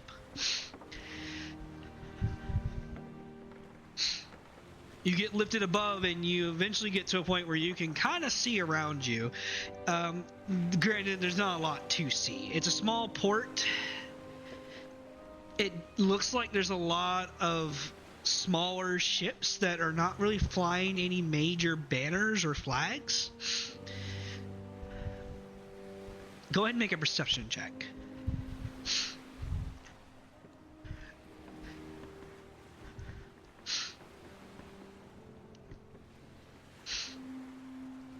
I gotta get used to where everything is.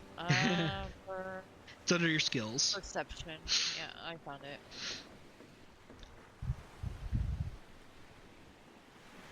That one, you can re-roll it because you're halfling luck.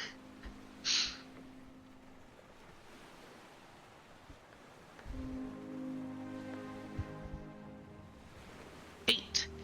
The sunlight is blinding you. You haven't seen daylight in you don't know how long. As you sheer your eyes, you get the quick view that you got, but it's all you can see in that moment as your eyes are burning from the sun just blazing into your face. But you can hear sounds of everything. The crate is lifted up out of the cargo hold of the ship and moved over to a dock and is slowly dropped down. You're not the only people in cages here. Go ahead and roll a history check.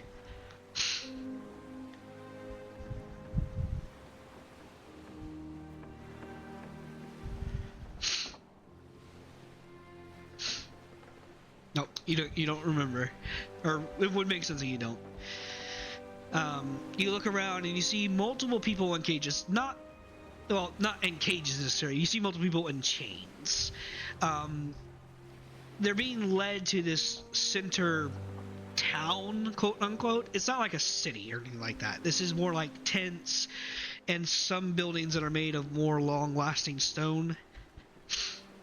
There's goblins, there's kobolds pulling people, there's humans, there's deals going back and forth. One guy's getting angry for another one, and they're arguing. And then he pulls a pistol and shoots him in the chest. And the guy falls down. Everyone kind of turns and looks, and they just go back to what they're doing.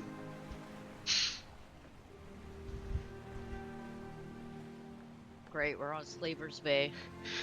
Yeah. You and your family are hauled in a cart into this town until eventually you get to a somewhat decent sized building. It's a 2-story building with, seems like there's a basement because you're taken to a basement hatch. The hatch is open and you guys are, the woman looks at you all in the cages and she throws manacles inside the cage that are linked to each other. And she says, "No offense to you, my dear, but I'm going to need you and your family to put those on for me."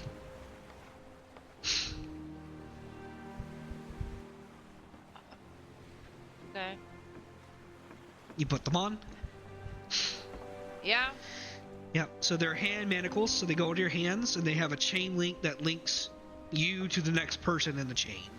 And there is a connection point for more to be linked as it goes.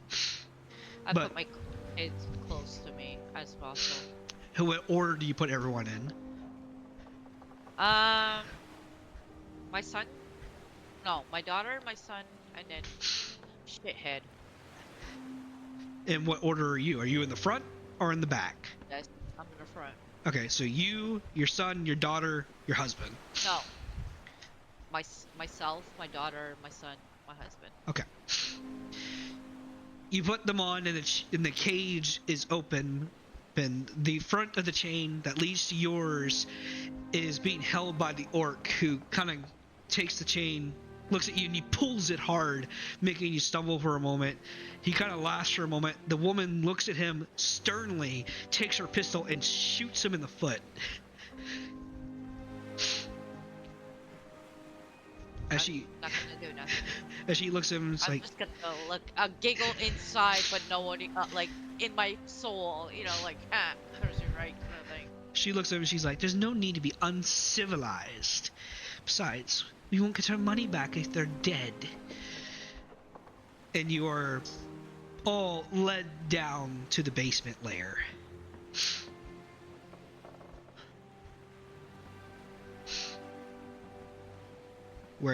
That's where you are. Is there anything you would like to do while you're being led down there? Try to see if I can steal something, to defend myself without anybody looking. Yeah, you can make a perception check.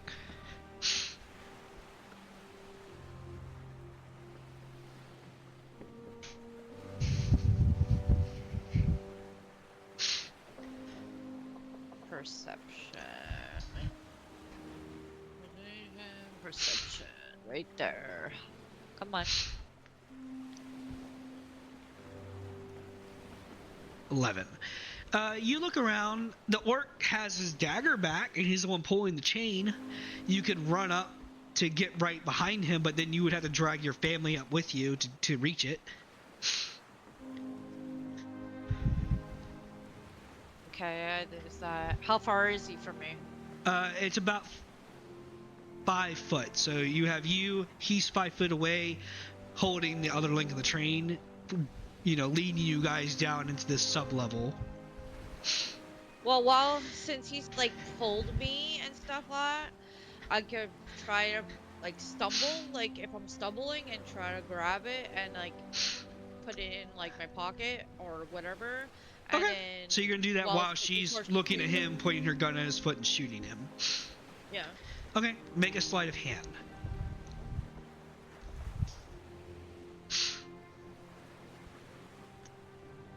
18. You easily take the dagger. You have it in your possession. You could easily hide it. You don't think anyone has noticed. I'm basing this on their passive perceptions, and the 18 far exceeds it.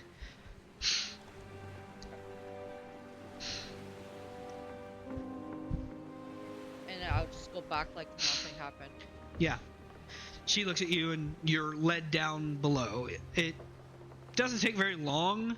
It's only a few, steps, but you realize that this space underneath this house is not just a cellar, it goes deeper.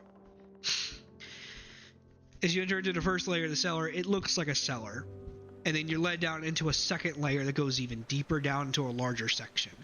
You see what looks like a fight club where people are just brawling. There's a bar on the far side and people are drinking, having a good time, and they all kind of look at you. You kind of like, oh, here's more people getting in trouble. They kind of snicker and laugh. As you guys are walking down a individual at a table kind of looks at you all. And he looks at you and your daughter. Is like, they for sale yet? And the woman looks at him, not yet. And they keep walking down. Sure. As you're taken below another layer, eventually you get to the so you have the cellar, this upper section, and the lower section below that. You're in that bottom section. As you're being led down a stairwell, well, you eventually come to an entry point, and there's these two gentlemen, and they kind of look at the lady, and they're like, Madam Karen, and they open the door for her as she leads you all inside. Oh, not her. Yep. You're led inside, and you see an individual sitting on what looks like a big chair that with a long table, and he is currently cracking nuts on a table. You're expecting walnuts or something like that, and he's grabbing them and eating them as he's kind of just looking at you guys. She smiles as you guys are pulled in. To his side, you see a cage, and there looks like there's a pixie in it. Pixie! She is wearing somewhat tattered clothing. She has long blonde hair. Oh, that's not her. And you see this gentleman just eating nuts. There's a bunch of other individuals there, and they seem to have these ledgers and books out. And you see them have an abacus, which is a thing to use to count, and you see that they're counting things.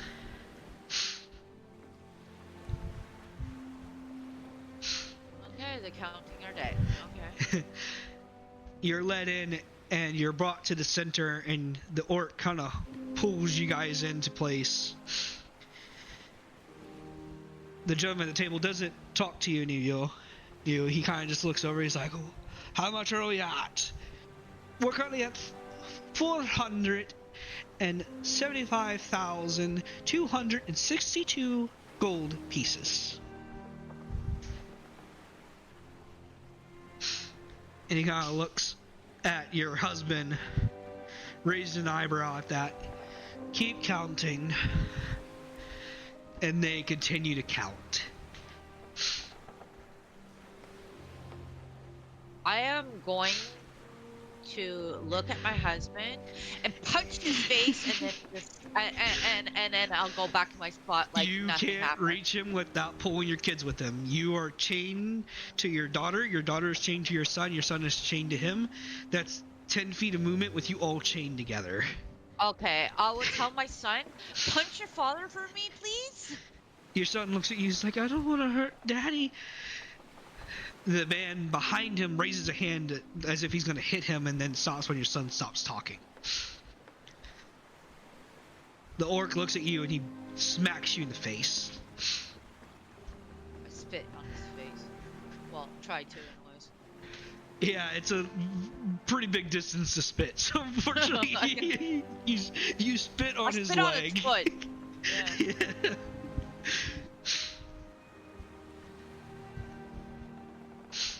And they keep counting and counting and counting. It just goes on and on and on for a while. I just sit on the floor at this point. You can't. You're chained. Exactly. You're being held by an orc, which stands about like 8 to 9 feet tall. He has your chain in his hand by 5 feet. You can't go below his height range. Well, then I just dangle. Yeah, because I ain't not standing. But then you're putting pressure on your daughter to hold your weight. She's the same height as me. I'll tell her to dangle. Over time, after some boredom and tiredness, eventually they get to the final count.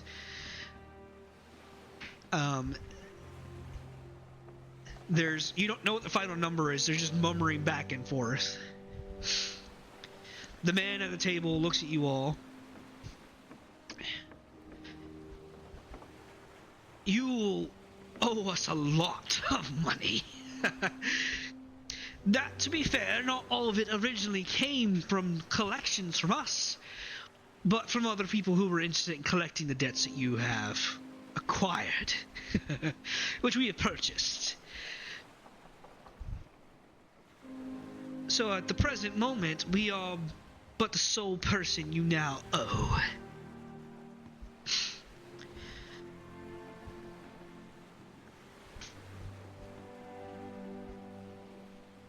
Now, in most cases, we would simply kill you, and I think that's a great decision here. Sounds good to me. He smiles at you. Another option is we sell you into slavery, which is even better because we get our money. We get a slight portion of it back, but the problem is the amount of money you owe. I could prostitute you all, use you as whores, and I'll get my money back over time, but not nearly to the value that you're in.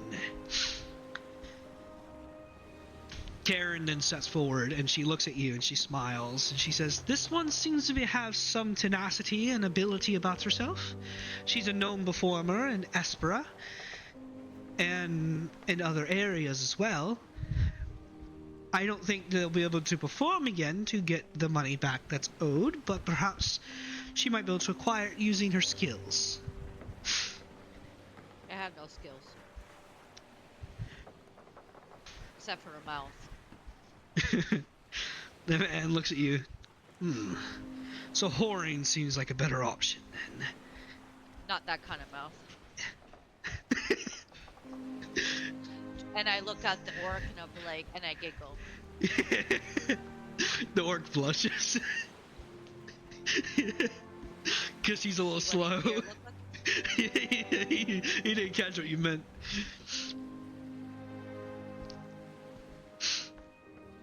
The man. So unless you want me to pour around, they won't have no body parts left. I'll bite it off. The man looks at you, and he smiles like, perhaps I've heard of your performances, and I'm quite interested, to be honest. I'll tell you what. Why don't we make a deal? I don't like deals. You give me a performance and I'll count it as a portion of your debt paid. If I enjoy it, that is. The remainder you'll have to earn back.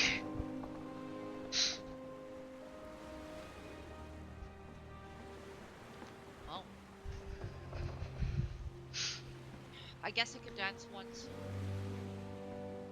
Very good. But I need better. I need good music. You heard that? She needs good music. And the person to his side looks at him like, oh, yes, sir. And he kind of gets up and you see him run upstairs to the tavern. There's some fiddling around and eventually someone is brought down below. The person looks a little nervous at you and they're like, are you ready, miss? I'll play you a song. And he begins to get ready to play. Karen looks at you and she smiles and she says, "Too well." And she unlocks your manacles and you are shoved to the center of the room. Your children are pulled back. The orc goes to pull his dagger, realizes it's not there, looks at you, unhappy. As he realizes his fucking dagger's gone. So he pulls forth a cutlass instead, and he levels it against your daughter's throat. So that way you know if you try something, your kid's throat's gonna be cut. And Not gonna do anything. they await your performance. Well, they don't know that. I mean, you've been sneaky so far. I know. But they don't know I have a dagger. Well, they know it's missing, and you're the only one that would have taken it so far. Well, he could have dropped it. Maybe. So you want me to do a performance? Yep.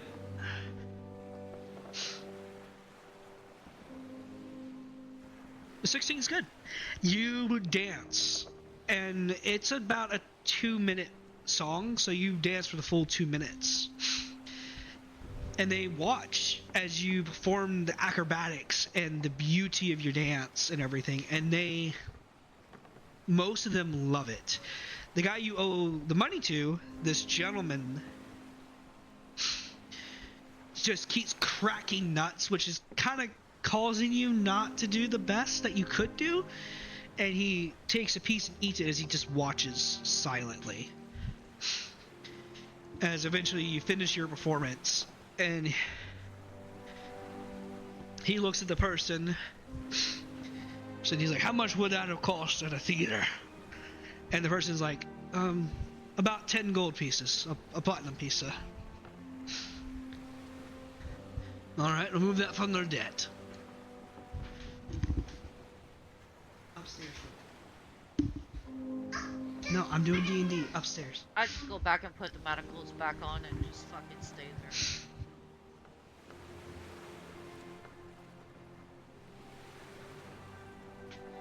They are overall pleased with your performance. The 10 gold seems to be marked out. He continues cracking nuts, and there's whispers back and forth. Eventually, one of them looks at you, and they're like, "Our decision has been made. We've decided we will sell your son into slavery. Your husband will be hanged. Your daughter will be whored. And you will have the opportunity to repay your debt through either acts of service or through performances that we will hold." How about you kill me now and shove it up your ass?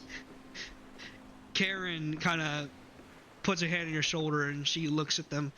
"Perhaps we can do something a little bit more quickish, my lord. Let's give them a year. Give her a chance." You're not whoring my kids. I'm not gonna fucking put my son in slavery. You can do whatever the fuck you want with him. My dear, but my kids, no. Let No, me no, help no, you. no, no, no. You're not whoring my kids and putting my kids in slavery. That's the only condition. I'll do anything, just don't hurt my kids. The Karen looks at you, looks at the Lord at the table. The Lord kind of looks at you and he smiles. Anything. All right. To a limit, obviously, because I'm not whoring myself either. All right. He grabs the pixie and the cage that the pixie's in, and he walks forward with it. And he holds the pixie up. Let's make a deal then. You will acquire the debt owed. Return it to me by any means you may find possible, in any form that you can, of your own choosing, your own desire, your own ability. Within 1 year. After such, your children will be free to you, not your husband. As he is the beginning of these problems for both you and I. And at the end of it all, if you are successful, then you will have your family and your freedom back, and you'll never speak or hear from us again. Failure to do so, and I'll sell you 3 body, mind, and soul to Enda. That's the spider person, right? No, you don't know who Enda is. Well, good thing I don't know who that person is. Do we have a pact?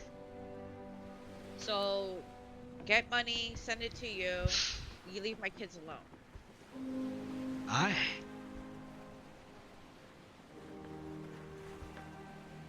Fine. Deal. The pixie takes her hand and she lays it onto your hand. Your children begin to unravel and disappear as a tattoo begins to be stitched into your arm. An hourglass. Inside of it, your 2 children, silhouettes of them, as if in black and white ink.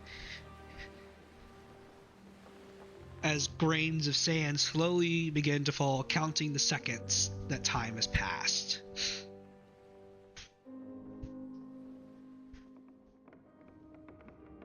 Well then. Yeah. So I gotta go, because time is ticking. And as for you, hubby, it was nice knowing you, and you're a piece of shit, and I hate you, and I am sorry you're gonna die, but you know, you're the one that did this. I don't have sympathy for you, and you're done. So can I leave now? Can I go on my venture so I can start making my kids safe? Aye. Go with Karen. She'll hammer out the remainder of your details as she gets you off the aisle. I feel bad, like he's gonna die, but As my you kids are more are, important. Karen offers a hand to you. Well, come along, my dear. I'll just walk with her. You 2 walk up to the bar above, and she takes Wait, you. I'm manacled. You're I no put my longer manacled. manacles back on. They take them off. You're free to go. Again? You are tied to a Fey pact. You cannot break it. Well, I'll give my husband one last kiss, goodbye, and then walk away. Yeah. Yep, there you go. As you're taken upstairs, you are led through the hall and everything. Karen looks at you and she's like, "Would you like a drink on me?" It looks like you Sure, might why need not? one. Bartender, give me a bottle. The bartender grabs a bottle and throws it. She catches it and levies it down to you. It's a fine bottle of wine. Can I get something to eat too? Of course. She walks past the guy that made the comment of whether or not you guys were for sale. She looks at his mead, grabs his mead, hands it to you. He goes to say something and she draws a pistol and shoots him in the face. Amen. He didn't die from it, but he's definitely injured from it. I'll go and I take my finger and I'll dig in the hole and I'll be like, not for sale, and walked away. Ah! As you walk out, you're led to the top. She throws a stone, almost like an emerald-like stone to you, and she's like, "This is a sending stone, my dear. You'll need this. It's how we'll communicate back and forth." Right. You can send me a message once a day, and I can send one to you once a day, but no more than once a day. So don't waste my time. Well, you won't hear from me till I get money. I'm gonna take you above, and we'll get you settled up with a boat that will get you transported, potentially. I'll give you let me guess. More on my on what I owe, right? Oh no, you'll be acting as a deckhand for them, so don't think you'll be working, just sitting around doing nothing. They'll have you be climbing the mast, pulling your hair out of your head as you're tying ropes and shit. That's easy work. Okay. And then she'll lead you out of the main building as you begin walking towards the shoreline. You come across, as you move your way down to the docks, you see a ship, and the ship has made port, and the guy is, it looks like the captain's bartering with one of the people on board on the dock. He's like, look, we only came here because we had to. We know how this place works. We're just trying to get past this point so we can get where we're going. We're collecting some general rare resources from an isle, and we just want to do an even trade so we can pass peacefully through the area. And there's talks back and forth, and he's asking questions. And he's like, it's a volcanic island south of Brizza. That's where we're headed. There's apparently diamonds and gemstones there. We just want to mine some. We'll bring some back as collateral. Can I do an insight see if there's dinosaurs on there? Yeah, sure. Go ahead. It'll be a history, not insight, though. History? Mm-hmm. God, I suck at that. Yeah, I don't know. You don't know. You're not originally from here. You've only been here for a year or two. No, but I thought we would have went there or something. No, you've been on Espera for that whole time. You've been on one island for this duration. Espera is a large island with multiple towns. Gems. Okay, that's a good start. Karen hears you say that. She's like, I agree. And she walks over to the captain and she smiles. She's like, this one will join you on your voyage. Voyage?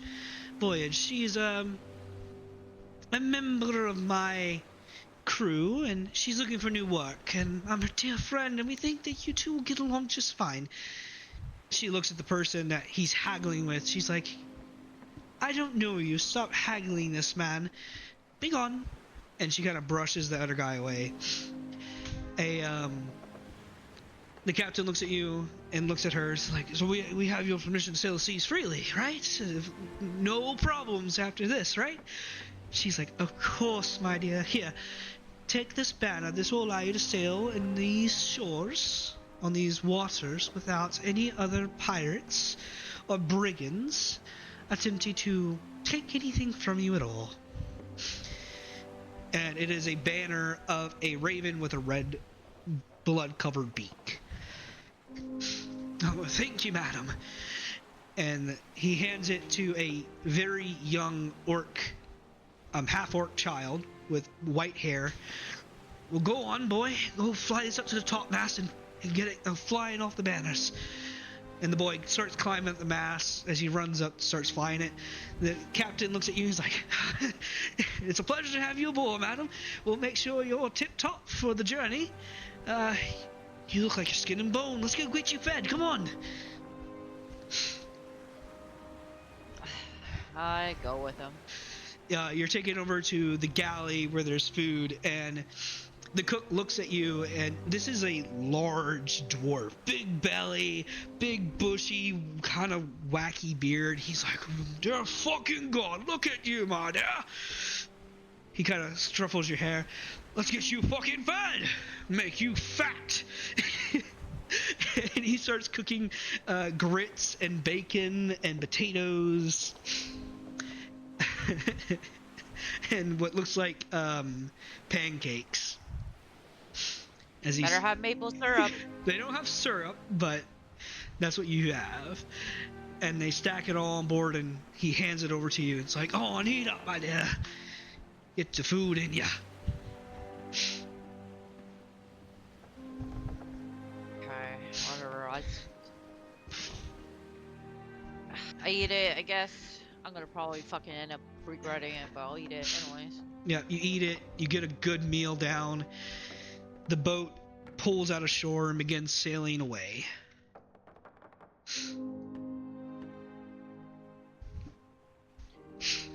I really hate that asshole. You begin sailing northwards from where you were, and it does take a few days. And during that time, you get to know the crew a little bit. The young cabin boy spends most of his time with you, as you're a motherly figure, and there's no other women on the ship.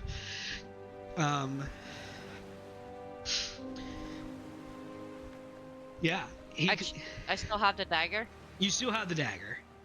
Okay, I'm gonna add that to my sheet, my equipment. Before I forget, which dagger is it? Like a regular simple dagger? It's just a dagger.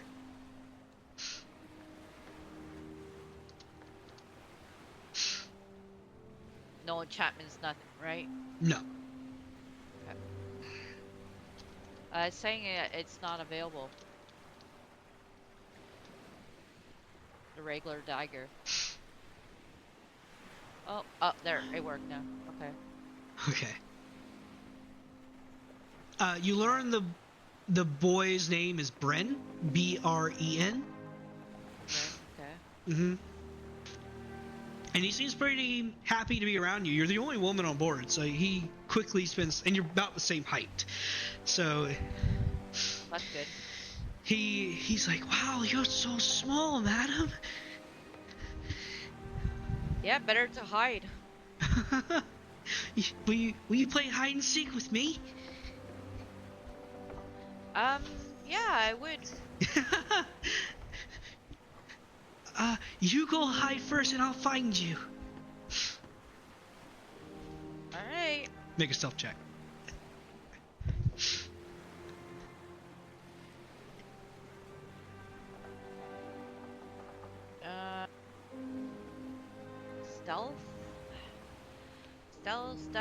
Stealth, where are you?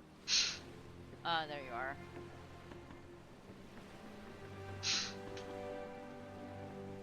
So that one, you can re-roll ones, because you're a halfling.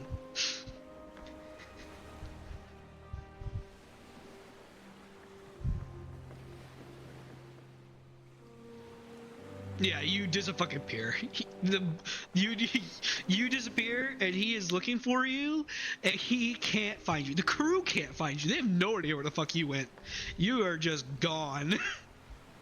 As you find a good hiding spot in the hull that has a good place for you to tuck into. Take a little nap. Yeah, you take a nap and you sleep, and the crew actually gets concerned. They do a search for you as the whole crew gets together to try and find you. Okay. I'm still sleeping. Yeah, it takes them a little while. It takes them about 2 hours until eventually they find you in the barrel of an empty barrel with a bunch of empty apple cores.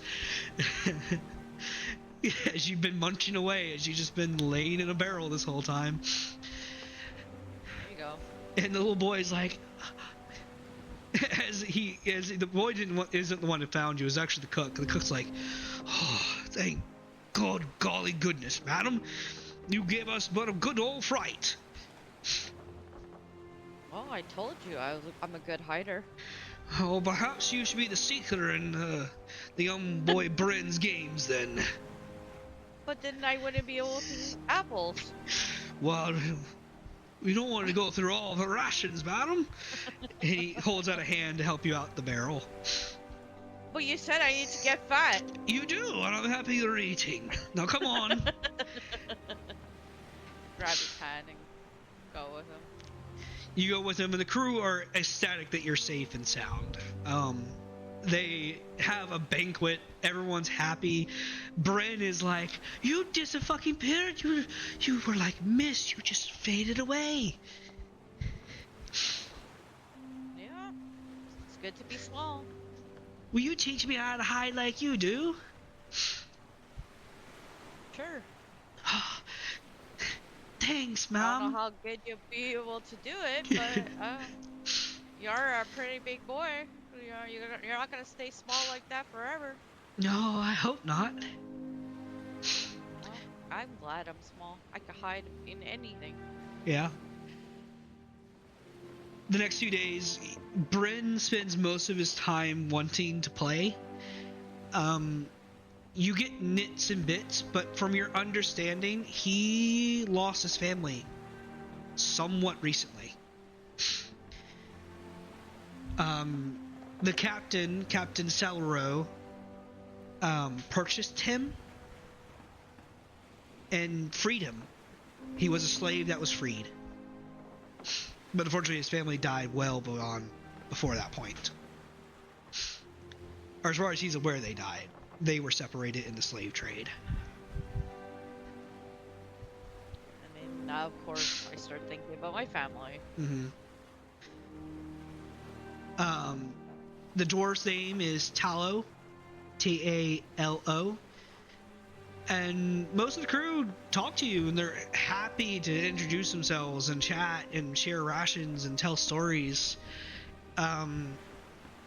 This back and forth reminds you of the times back when you would, before the stage came a job, back when it was just an enjoyment to do.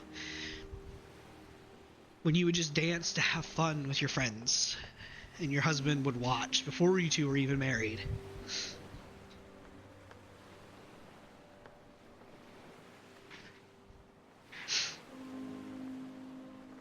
But eventually you get towards an island that is volcanic in nature. It is bursting with lava and everything above. The captain sees it and he kind of smiles. He's like, "Oh, we're getting near, everybody." You look at your arm and you notice that it's been about 3 or 4 days that have passed, you would suspect, based on how much has gone up. But it's little to nothing in comparison to 365 days.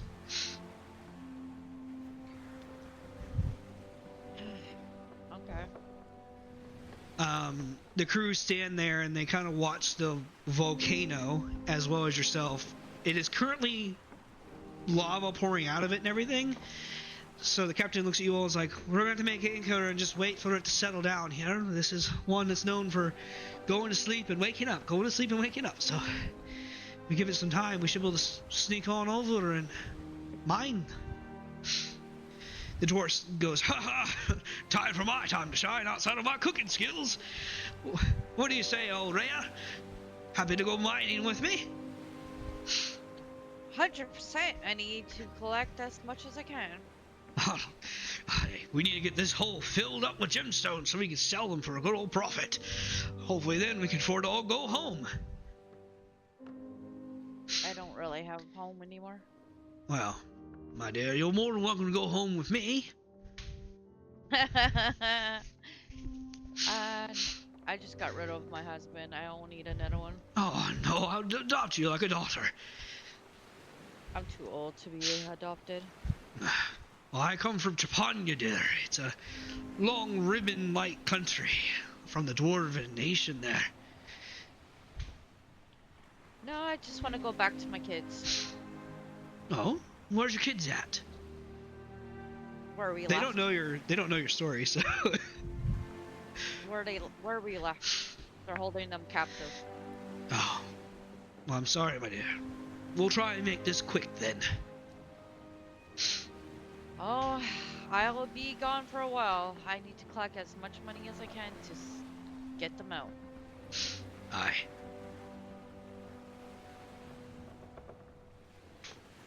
And I don't have much time to do it. It takes about 5 days for the volcano to relax.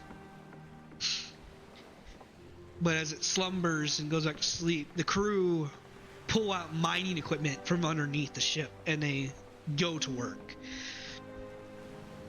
They start mining into the volcano, pulling gemstones from pockets that they can find.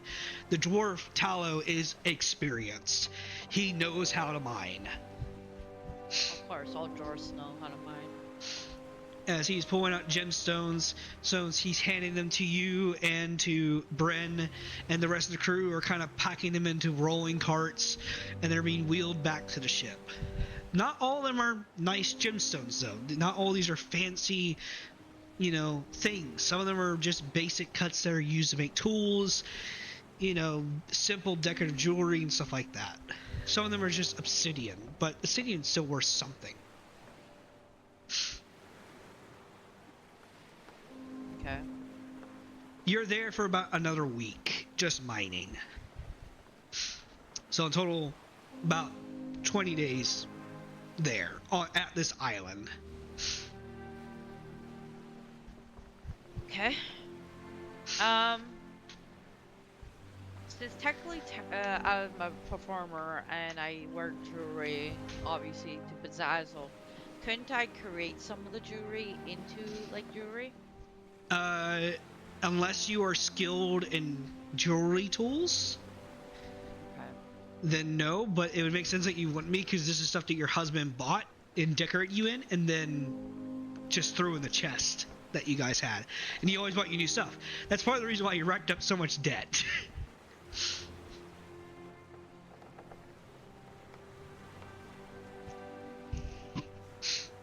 I would say out loud, I wonder if anybody knows how to make jewelry around here. The dwarf will look at you like, I know how to make something. I'm not the most skilled at it, but... I would love to learn how to make jewelry. Oh, sure. Perhaps we can work on it on the ship. We'll be leaving here soon. We're not going to be heading straight back to where we came, unfortunately. We're going to be headed to an island up north from here. What's up north? It's the capital, Costa. Oh, well, it's a governorship capital. Oh, to go sell the stuff, right? Yep, we're going to go up there and sell the gemstones that we got.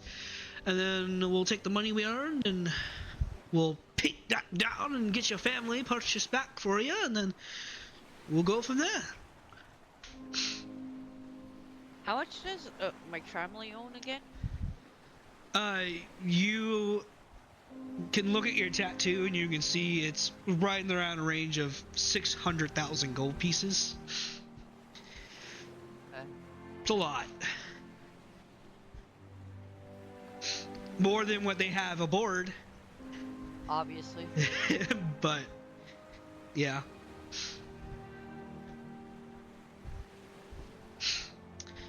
As you all... By any is there like temples around there and stuff?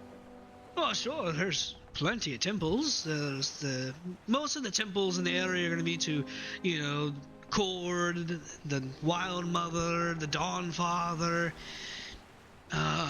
things along those lines.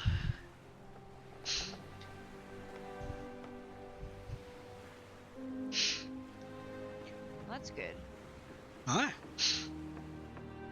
Maybe I'll go visit them if I can. Aye, that sounds like a wonderful idea. See if they have any relics. Well then, let's all get finished up here. And you start getting packed up and back onto the ship. During this time, Karen has been sending you messages asking on progress. How's the gemstone mining? Do you know where they're going yet? Stuff like that. And this is kind of the first day you've actually were told where you're headed after this. I'll send her a message back saying, mining is good, not as good as I want it to be, but it's better than having nothing. And we're heading to Costa. Okay. She'll send you a message reply because she did not send you one that day. And she says, "Wonderful. I'll have a group meet you ahead of time. Change the banner on the main mast upside down." Upside. Why? Okay. You can't reply. You already sent your message for the day. I know. I'm just thinking, like, why the fuck did you want us to something? Well, the banner she gave them was the raven with the blood beak, and they would have flown it upright. She wants you to flip it upside down. Okay. I'll tell my little buddy, the kid. I'll be like, I got a message saying that we should take the banner and put it upside down. Oh, okay. I'll go do it, ma'am. Thank you. He'll run up and change it, and he'll come back running down, and he'll kind of run into you and give you a big hug. It's like, "It's done, ma'am." Thank you. I guess hug him back, holding back tears. Yeah. Because of our kids. Yeah. After that, you will begin to get ready to sail out. Food is gathered from the island as much as that can be. It's put on the deck of the ship and into the hull. And you all are pretty happy. The dwarf looks at you. He's like, "Madam, you would excuse me from asking, but Bryn told me that there's a few stories that you were a dancer at some point. Would you mind giving the crew and I a performance?" Does anybody know how to play music? The captain will come out and he'll bring out a violin. And he'll be like, "I'm ready when you are. You can roll your performance check with advantage this time." Now you remember how I'll double trip Shift. performer. Shift on it? Yep. Hold down shift and then click the die.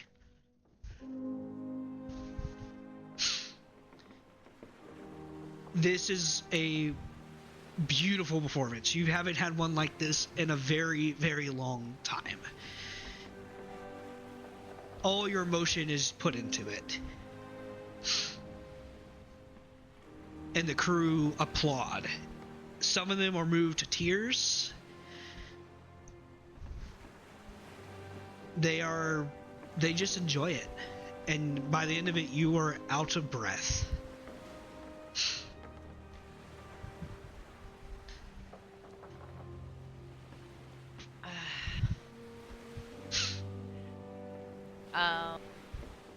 Should probably end up like walking off, like, and going like in our hiding spot again, and just probably cry. You go and hide. Eventually, you hear a little knock on the barrel that you're hiding in.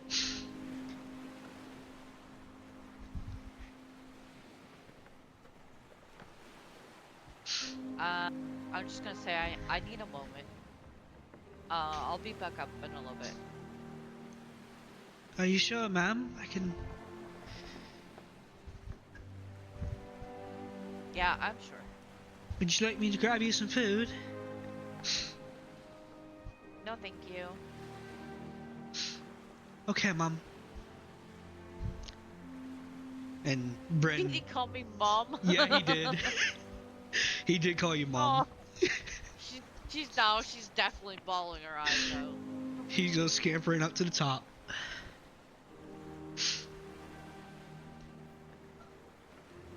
Oh my god. You're killing me. I'm already all emotional all of a sudden, like, oh. Yeah. It's gonna be so hard leaving him too. As you eventually finish your tears, you wipe them away. You're a bit hungry at this point. You know you can steal some apples, but the dwarf's food is too damn good, and you can smell it. Yeah, I make my way You make your way upstairs, and you all begin getting ready to make sail to Costa. The boat begins making its way out, and you get about half a day, or a day's journey out. And then the skies go from the early morning to a dark thundercloud storm.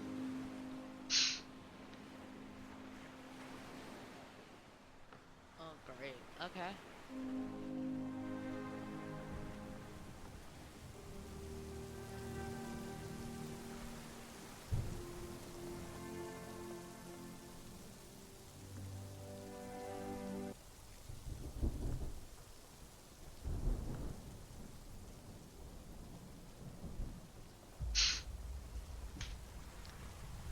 The waves start hitting rough as the boat begins to creak back and forth. You're having a difficult time keeping your footing here as the boat begins to shake violently.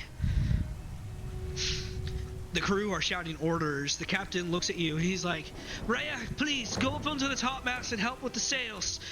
This is gonna be a rough one. Okay. I'm probably gonna get flung off, but I'll try my best. As you start making your way upstairs, at the mast, you get to where the rest of the crew are. You see some of the other crewmates are there, and they are helping you pull the sails in. You see Bricco and Faro and Pinzo. Yeah, oh names. As they're each helping you pull in the sail, I need you to make a dexterity saving throw as the winds and rain are buffeting you, as you need to hold yourself in place to not fall down to the deck below.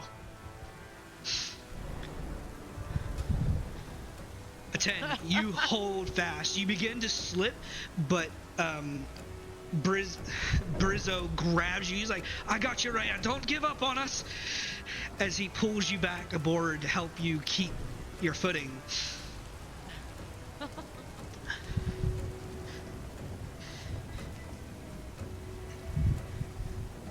I believe I can fly. The waves are rough. It is shaking violently. You help get the last of the sails tied up, and you know now is the time to make your way down below to the top deck.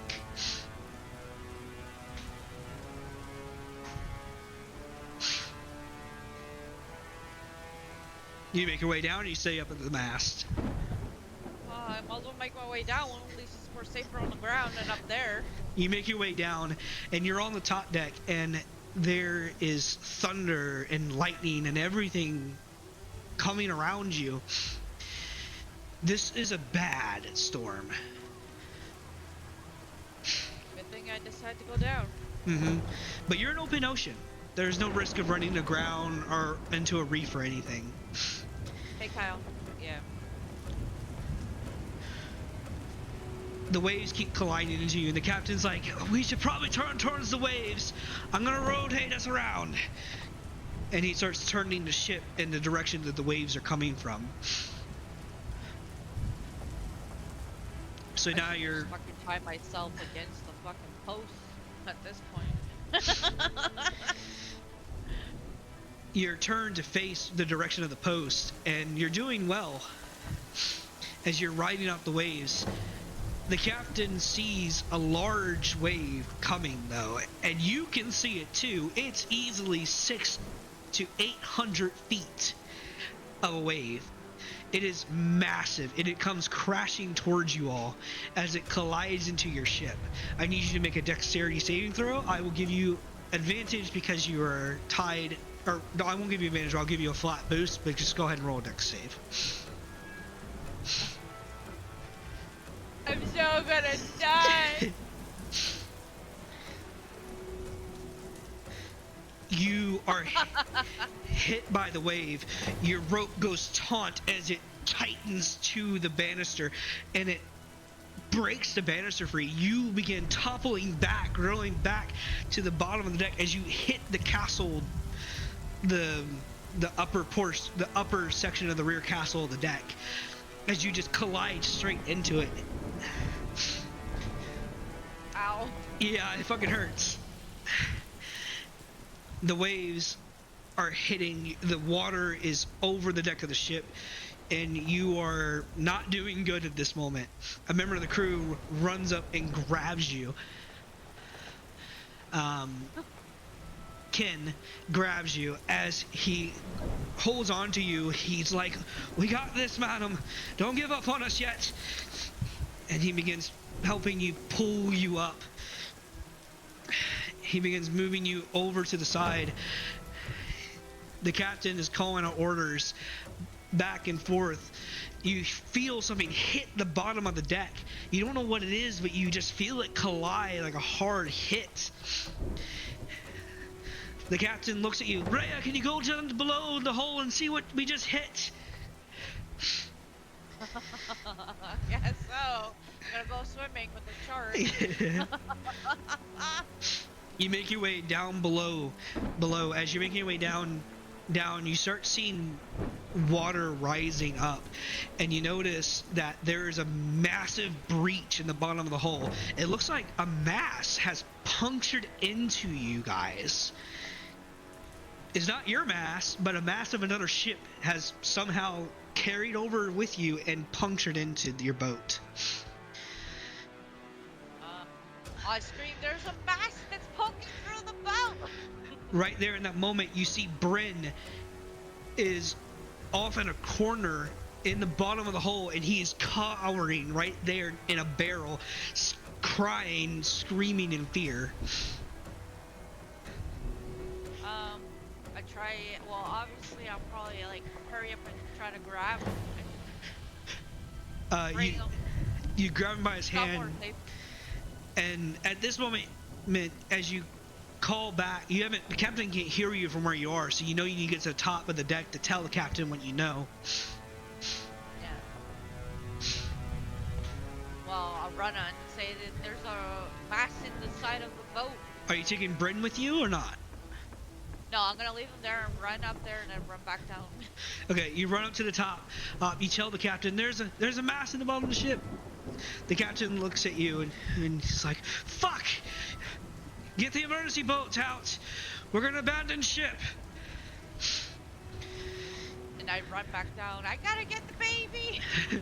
They begin getting the boat out. As they get it prepared, you hear something crash onto the deck as another giant wave hits the boat. You feel the boat flip over 360. And then eventually it comes back upright as you can feel your feet touch the bottom of the hole, but it does a full flip while you're holding on to the railing and stuff.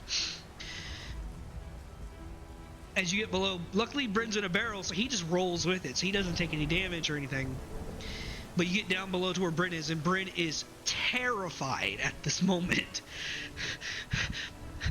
"Mom, I'm afraid! Mom! We gotta evacuate. Come on. I don't want to go! I don't want to go! I want to go home!" I know, sweetheart, but we gotta go. If not, we're gonna die here. He takes you by your hand, giving all of his trust to you as you make your way out towards the top deck. He is slowing you down because he is scared. He's not moving as full speed that he could be. But as you get to the top deck, you see chaos erupting. Two of the lifeboats are fully destroyed. There's but one lifeboat left. The crew are already pulling into it. There's a number of injured people in it. One of which is Tallow. The captain, looks like the captain is gone. The captain is just outright missing. And you see some of the other crew are aboard, and they are working on getting the boat lowered below because another big wave is making its way towards you guys. Oh god, we're gonna end up dying anyway. Because our fucking dinghies are not. Yeah, you can see the mast that's closest to you guys, where the hatch is. It looks like it's starting to break. Okay. Man, I don't know. Obviously, with dinghy would be a good thing, but also not a good thing because it can flip, and the boat's sinking. So any which way, we're going in the water. So I guess we have to chance it with the dinghy. Yeah. You start making your way. You run for the dinghy. The dinghy's on the other side of the ship, so you're gonna have to kind of get there, and Bryn's slowing you down. So you'd normally be at 25 feet, you're moving at 10 feet per round. As you move your first 10 feet, the mast collapses and it begins to fall towards you. I will allow you to either make a dexterity saving throw, or you can use your dancer performance to dance away from it. Oh man. A 12 is good enough. Okay. You close your eyes and you use the storm as your instrument as you dance, avoiding the collapsing of this mast and the sails and everything. But your hand stops as Bryn has become pinned by a piece of the mast. He is stuck in place on the deck of the ship, and you know in this moment you have to get him out. But the lifeboat is lowering down below. There is not a lot of time left. I'll yell, "Baby's trapped! The baby's trapped!" The boat's already going below the deck side, so it's they can't see you and you can't see them, but you know it's lowering down. I can't leave him. I'm going down with the ship with him. If that's Alright. the case. I will remind you, you do have an inspiration which you can use for a critical success. It will take a crit for you to be able to lift the mast to free him. You would need to make a strength check to lift the mast up to free his leg. I know my strength is not good at all, so I guess I'll have to use it. Alright. You bear down as you get into a squat position. You grab the mast, you grit your teeth, Oh, and I don't need it. You make a strength check? I did a strength check trying to lift it up. 16 is not enough. Oh! I told you, it's going to be a crit success. You're lifting an entire mast. Like, this is huge. I'm trying to roll it off of him. Yeah, no, you got to lift it. This is tied to the main mast, so you're going to have to lift it, like, heavily lift it. Okay. You crouch down, you grab it with both hands, and you're gritting your teeth as you're trying to lift it up as much as you can. Are you using your crit success? I guess. You begin to bleed out of your mouth as you begin to lift it as much as you can. You are exhausting yourself doing so, but you lift it an inch and then another inch, and it's just enough for Bryn to crawl out of it.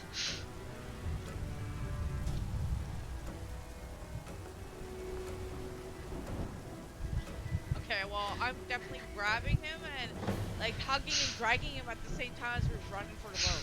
You continue running for the boat. Bryn is moving really, like, he wasn't moving slow before, but he's moving a little bit slower now because now one of his legs are broken.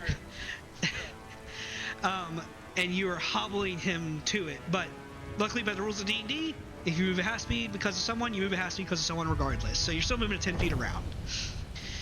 You move an additional 10 feet. 10 feet as you spent that last round lifting the mast up. A giant wave is incoming towards you guys. As you look back, it is finally crashing down into you. I will allow you to make a dexterity save, or you make either a dexterity save to try and keep aboard the ship, or a strength save to keep a grip on Bryn. I don't want to lose him. And I don't want to fucking die, stay on the fucking ship. Obviously, I want to make sure he's okay, so I guess I'll do another strength check, right? Strength saving throw. So shift and... No, just strength check. Oh. That's fine. You did it right. Well, that's a check, but that's fine. You try to grab a hold of Bryn, but you're weak from lifting that mass. You don't have the strength anymore. You've expended it, all that energy trying to hold it in place. Bryn gets washed out of your hands and over the deck of the ship as the ship begins to flip over itself. I'm diving in to go after him. Eventually, you break water. You get below underneath, and you look around. You don't see Bryn anywhere in the water. You can make a perception check to try and see if you can't catch him, like visual.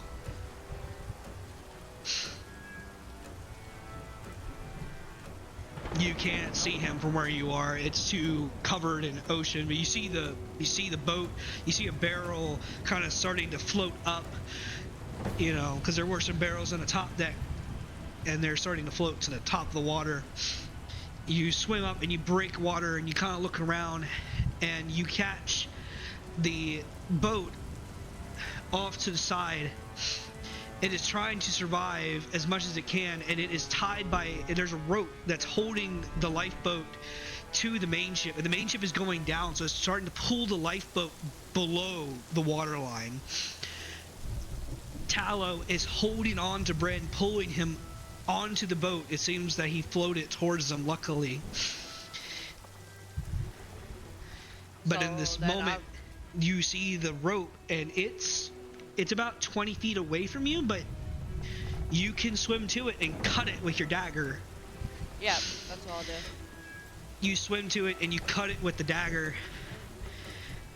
The boat, the lifeboat, you can't see it at this point, but you're sure that it's free at the moment. As you peep back over the waves, another giant wave comes crashing down onto you. But you don't need to make a save or anything because you're in the water. So you can't get in any worse position than you are.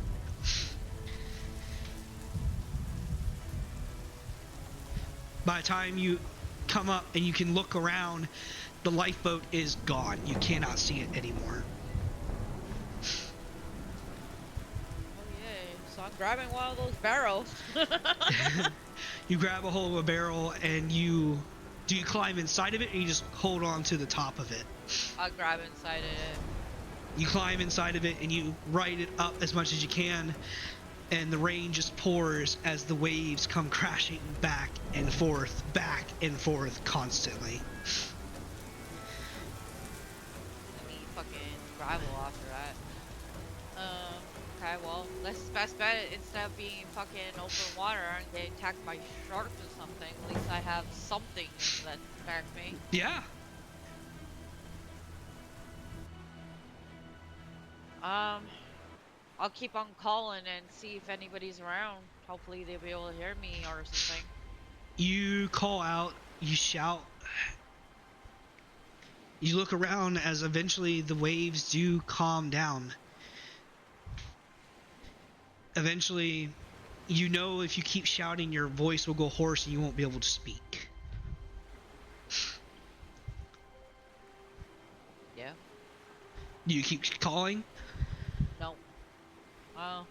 I'll look. I'll try to peek and see if I can see anything before I shout. I'll use it wisely, my voice. You can't see anything.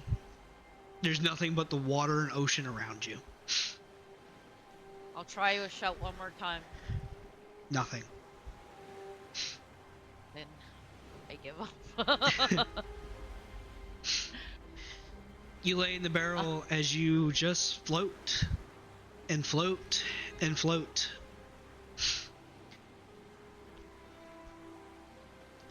Eventually you feel a thud into the barrel.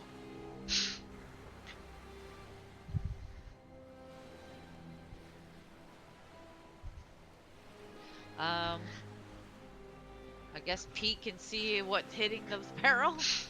You look over and you peek and you see a giant shark fin just kind of swimming by, and it rams into the barrel again and then swims away. Stay in the fucking barrel and don't move. And just pray. It comes back and it thuds into the boat again. Make a nature check.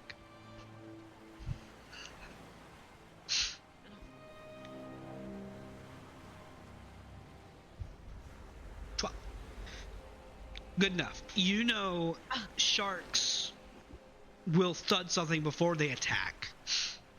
They do like a practice, nod. And then the next step is they bite at it to see if it fights back. As the shark is approaching, you know if you stab it really well, maybe it might fuck off. That's what I'm gonna do. You may go ahead and make a melee weapon attack against the shark as it swims to make a test bite. It is not going to damage you. It is going after the barrel, so you will not take damage. How do you roll a regular? Oh, there you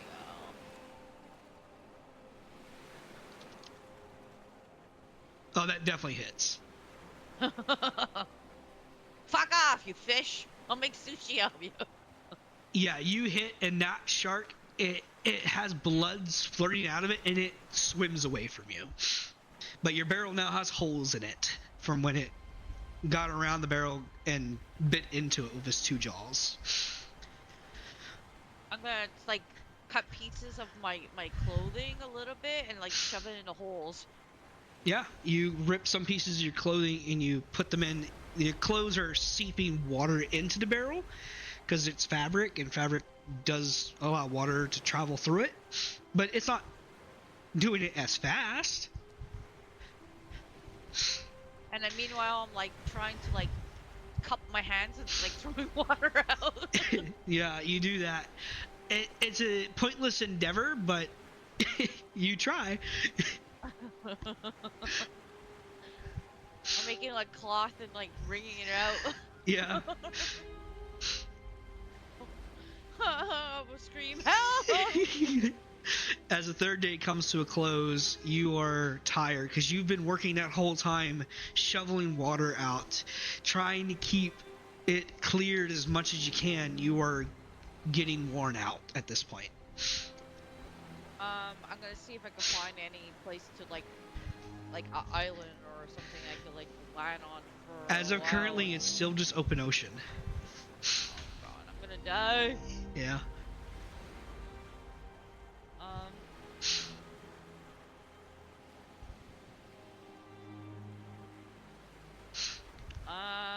Well, I do have my sending stone.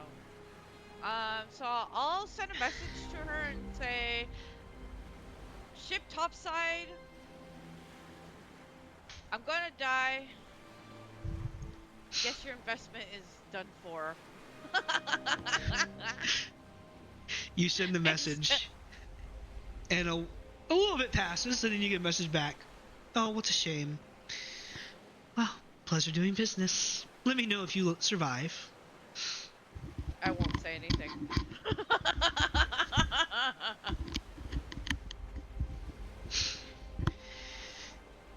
As you continue to float. Maybe I should just let the shark eat me. Any sharks around? As the fourth day comes, you are exhausted, so you eventually have to fall asleep. I'll drown, no problem. I'm gonna drown anyway, so I might as well sleep. You eventually hear sounds nearby. Can I make out what it is? Roll a perception check.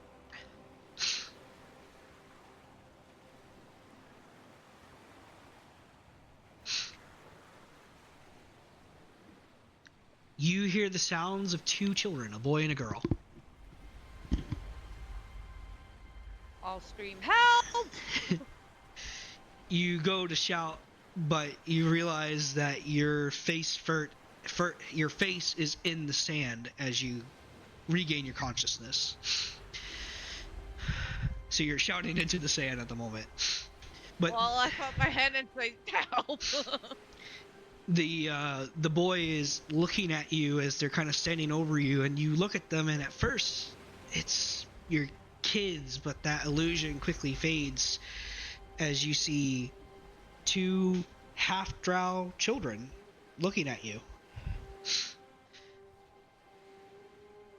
God. A woman Hello. a woman looks over and she's like, "Move away from that. We don't know what the fuck it is." "Oh my god, is that a child?" And she comes running over to you. At this moment, you realize that you have survived being washed against the reef, and you are critically injured. Oh, great. As you slept through that point because of the barrel. The barrel took most of the damage, so you're still alive. But the woman grabs you and she carries you away. You are conscious as you're kind of looking at her. She's like, "It's okay, we're gonna get you taken care of."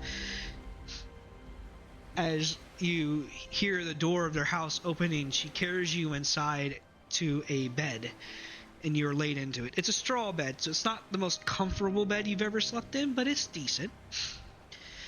A lantern is lit and everything as they start bandaging you and everything.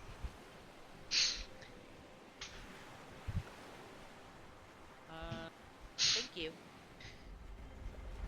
You're welcome, my dear. You're fighting a fever. Where am I? You're on Brizza, my dear. Do I know anything about Breza? You can roll a history check.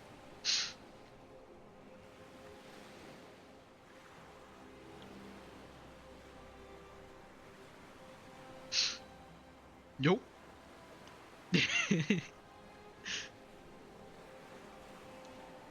I don't know where Breza is. Okay.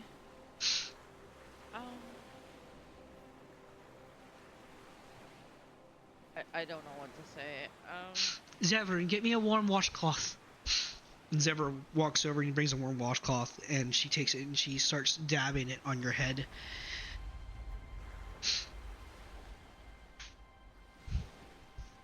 I reach over and pinch my hand to see if I'm actually alive. You feel it. You are alive. You realize that you're covered in cuts and scrapes. I'll ask, have you seen anybody else? Are you one of the survivors of the ships? I was sailing on a ship with a young boy and a bunch of other people, and our boat got punctured by a mast, and I end up trying to save this little boy, and I couldn't find him anymore. And the only thing, there was a little boat, and I couldn't see it. I couldn't get on, and the only thing I was able to get on was a barrel. I see. And then a shark attacked me, and... Okay. Calm down. It's okay. And I just want to know if anybody's alive. There was lots of ships that were damaged from our understanding. It doesn't sound like yours came from the center of what happened, but there were we've had a number of people washing ashore of late from that storm 4 days ago. Did you see a little boy? Did you see any other orcs and stuff? We've had a number of individuals washing ashore. Some of them are injured and being tended to. Others are not as fortunate as you. Where are they? The ones that are unfortunate are in the stable near the church. But you are not in any condition to travel at the moment.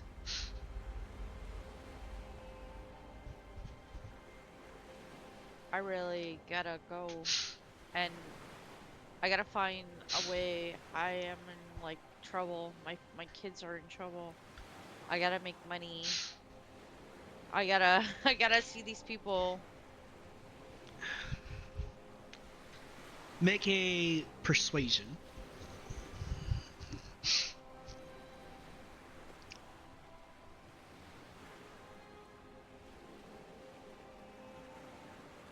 $12. She looks at you, and she sees the hurt in your eyes.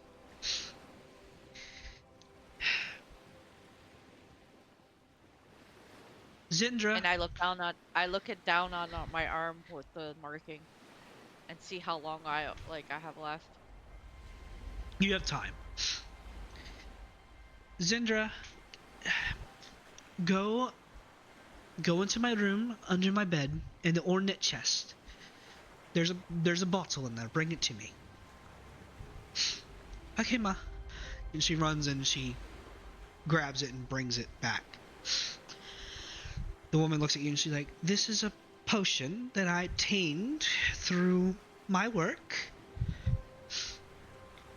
and it will remove the fever and everything else that you have, so that way you will be alive."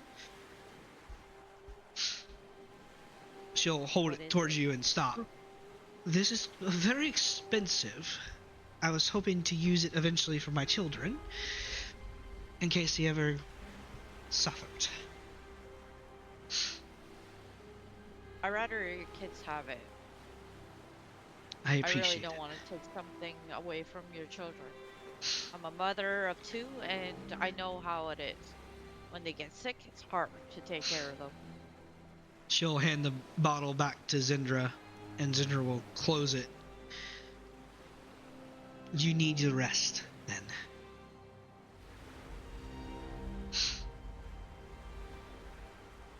How long have I been here? Like, when did you find, how long was the storm?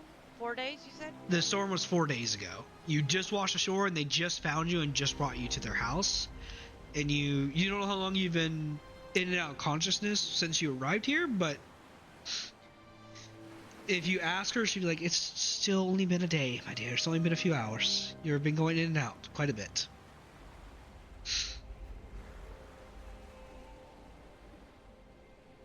Okay. Only 1 day. I'll rest for 1 day, and then I have to leave. That's what I'll end up doing. All right, I need you to make a Constitution saving throw.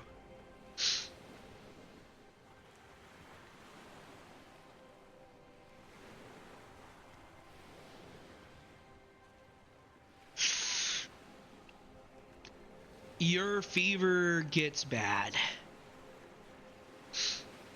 You start getting night chills, and you develop a cough.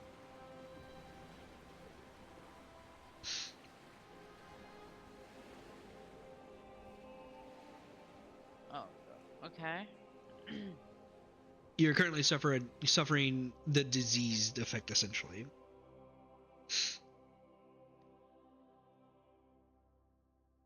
But you are weakened at the present. I'm still gonna try and, I guess leave. Or whatever. I'm probably gonna make it worse and stuff like that, but it's on her mind is she gotta save her kids. She can't keep on diddle dialing.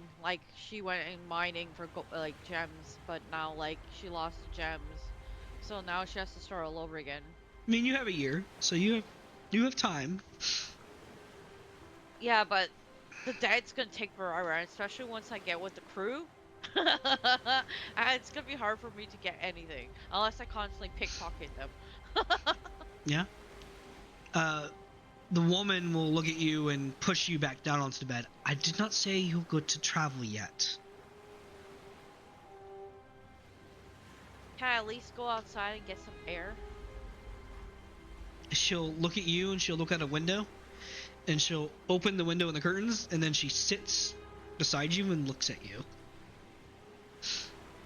But the sunlight is good for healing, right? At the present, so is bed rest. You could tie me down to a chair if you like. I just want some sun. Your fever is not very good. And you're very pale at the moment. Okay. She rolls over and goes to sleep. Make another Constitution saving throw, please. Hopefully, my character dies at this point. Oh, this story's gonna be horrible, man. Yeah, I'm failing these shit. There you go. You don't get any better. You're at the point where you're starting to throw up.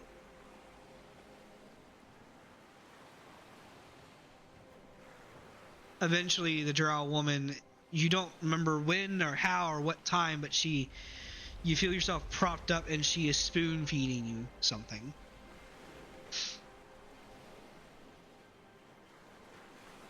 Can I guess what it is? Based on what you can tell, it is a potion. She's probably giving me that potion. Mm-hmm. Oh, I feel bad now. It seems saving your life was more important to her than watching you die.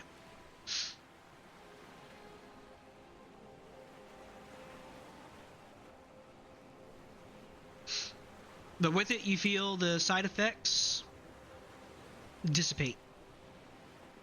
You gain color back into your skin. You don't throw up anymore. You're not under a dangerous disease effect any longer.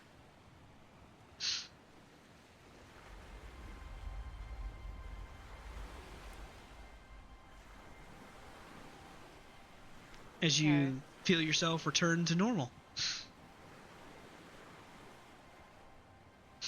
She looks at you and she kind of wipes sweat from her brow. Ah, thank God.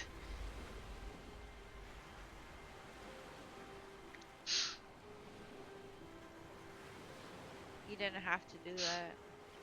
Well, I'm not going to sit here and watch you die with my children watching.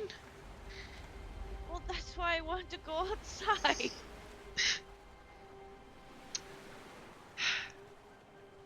Well, at least you're alive now. Thank you. Now You're I welcome. owe you a debt. It seems like you have enough problems on your hands already. Yeah, but hey, might as well add to it, right? It's a pleasure to meet you. What is your name? Rhea. Hi, Rhea. My name is Velvra. Nice to meet you. Velvra, unlike her children, she is a full-blooded drow. But her children are half drows.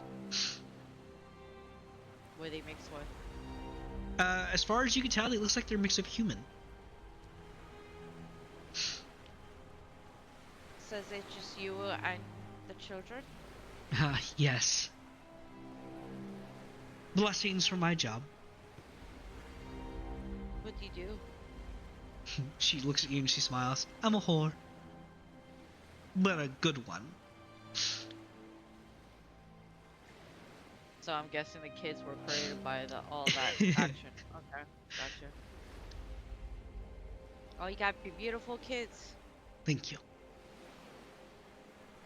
They're precious to me.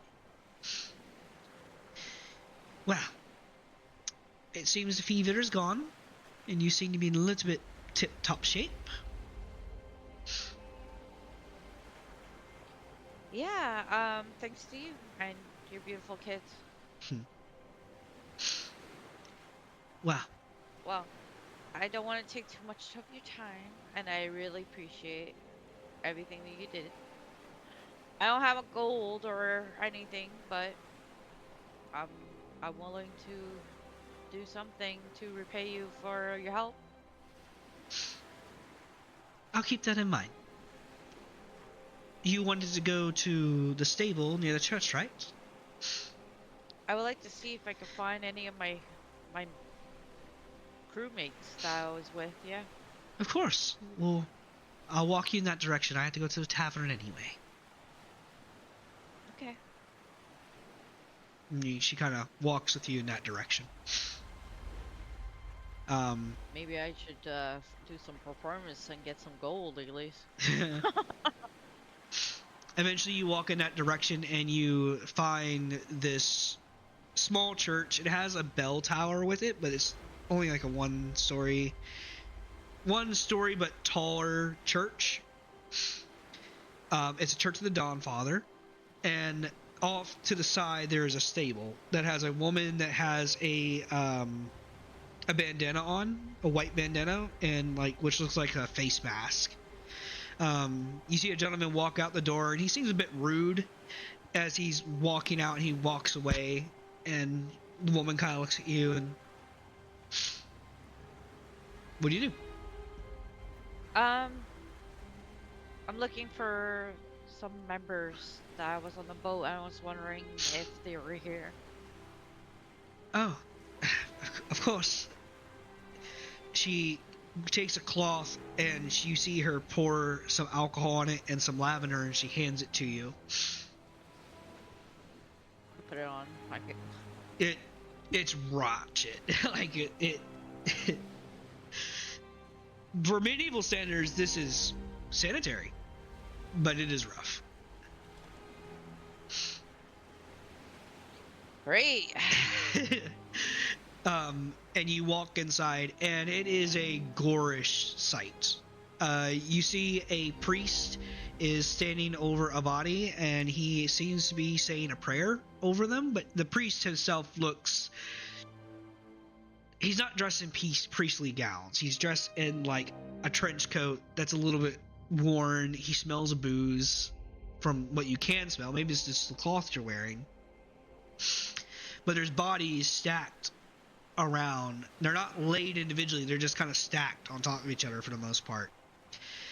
There's some crabs that are eating on the bodies, and the priest and the woman have to keep, telling the crabs to leave and everything, but that is what keeps happening. Do I recognize anybody that is from the crew? Make an investigation check or a perception check. Investigation if you're going to touch the bodies. Perception if you're not going to touch the bodies. I ain't touching no fucking body. 13. You look around the dead, and you do recognize two of them. You recognize Kel, who was a deckhand on the ship, and you recognize the captain. Salro. They're both dead. They are both dead. Okay. So the little boy is not there, and the one that saved me from the on top of the mast. What was his name? That would have been Brinko. And Brinko's not there, right? Brinko's not there. Pinzo's not there. And Faro is not there. The three O's are not there. Okay. And Tallow is not there. The cook. The dwarven cook. Okay, I'm gonna ask, is anybody else, is there another spot that any of the people would be, other than here? Not really. And you kind of look to the other side, and you see where the sick are being kept, people who are injured and will probably die. You suspect you're probably one of the lucky ones, and if this woman didn't take you in, this is where you would have been, and you can tell they haven't been being taken care of very well. Do I see anybody on that side that is... No, I counted that as part of your check. Can I check? You already did. And I don't see anybody. No. Do you need help with the sick? The lady will look at you and she'll be like, no, the less people involved, the easier it will be to contain if a plague breaks out. But we appreciate it. Well, I'll point at the two people. They were part of my group. We'll make sure they get taken care of. Do you know their names? Captain What was his name? I don't remember. Like, I keep on forgetting. I'm bad with names because you make some weird names. Celro Captain Sorrel and Kel. Kel. and Kel. Okay. That one's Captain Sorrel and this one's Kel. We'll add it to the list that will go to the tavern. Okay. And I'll leave. Yeah. As you're walking out, kind of walking around, a man almost runs into you, like as you like take a few steps out, and he trips over you and he almost falls down. He's like, "Oh, I'm sorry there, friend. Pardon me." What's the rush? As he begins walking away, a little red-headed pixie sits on his shoulder and she waves like a bow of apology to you as they continue walking. Roxy. That has to be Roxy. Oh, I got into freaking Vaseline and Roxy. Hey, wait, what's the rush? He turns around. Oh, well, okay. My name is Vass. It's a pleasure to meet you. Rhea. Hi, Rhea. What's the rush? Oh, Why are you running? I'm trying to make some new friends, actually. Oh, really? Well, you ain't gonna find any in here.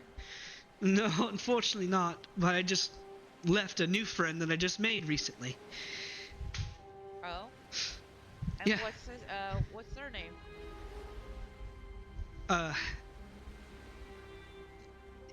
You're not trying to steal names, are you?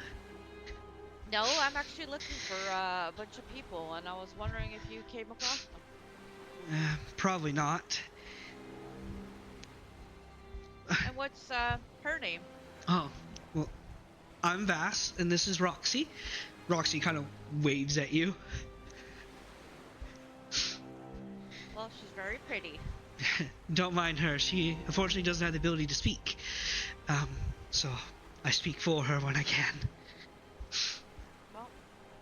Well, she knows she's pretty, so there you go. Well, if you ever come across people on the beach or something, I'll be here for a little bit. I've been looking for some people, so especially a little boy. He's a little orc. He'll look at you for a moment. He's got my height. Vass? No, Vass is much... No, the orc. Oh, the orc. Gotcha. The little baby orc, you know. Bren, I think is his name, right? Yeah, Bryn. Yeah, if you come across a little orc named Bren, I'm looking for him. Understood. You know, if you're up for a job, I could use a hand and a new friend in the making. Depending on what? There's a captain that visits the bar every night. She's going to be hiring a group of fellas to handle a job for an individual, and the pay's good. And it should be apparently a quick and easy job. A one-night go and a decent amount of pay as a result. Doing what? I don't know yet. I just know the money's good. But it does come with the ability to get off this island with a boat, which there's not many of those to go around here. Oh, I might take that offer. Alright. Meet me at the Mirage Inn tonight. You'll get to hopefully sit in with the job with me, and he'll kind of like stiffen up his back and pull forth a beautiful instrument. You look at this instrument, it is elegant. It is beautiful. The strings are made of solid gold. It has inlay designs that also look like they're gold, and the gemstones on the knobs are glowing magical. That's a fine instrument. The instrument itself might pay off your debt. Yeah, well, guess what? I'm still. Sorry, Vass. As he strums the notes, you also get a theatrical performance from myself. Oh, maybe I'll dance for while you play. Oh, that would be wonderful. He'll look at Roxy. Go ahead, give her a Only, card. And he'll, only if she dances with me. Roxy will look at you and nod as she dips into a pouch in Vass's pocket and she pulls forth a card for you. Which, for those who watched the last stream, I'm sorry I did not have it, but I do now.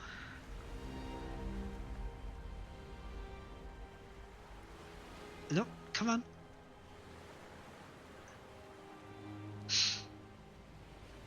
Nope, that's not it.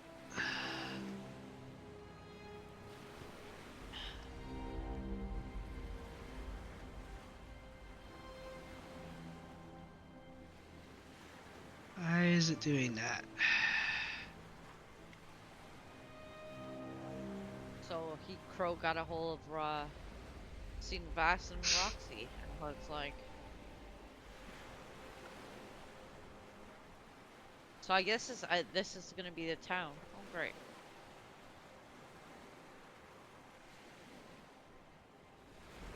And that means this is where I'm gonna meet Crow. At the tavern.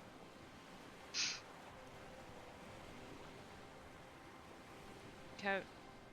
Well, at least I know where we're meeting up.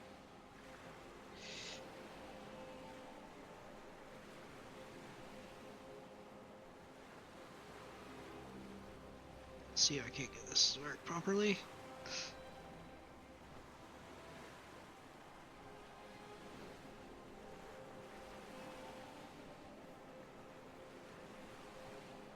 There, if you click load on that, it should show. I don't know why it's doing it that way, but sure.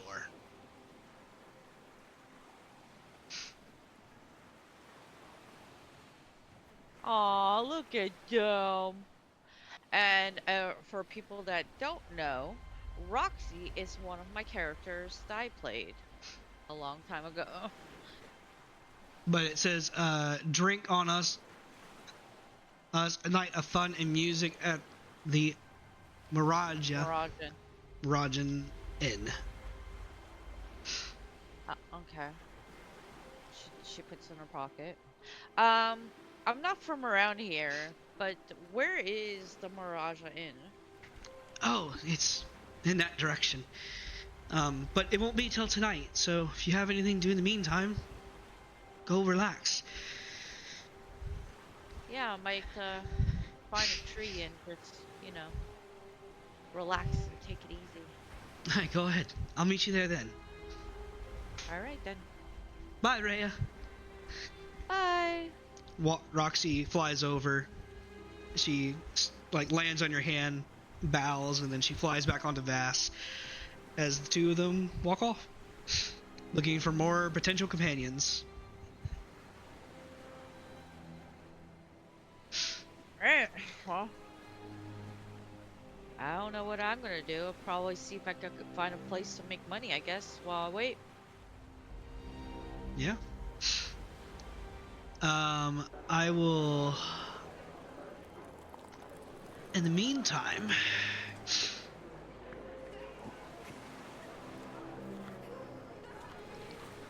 Why is there a heart on the top? You'll find that out later.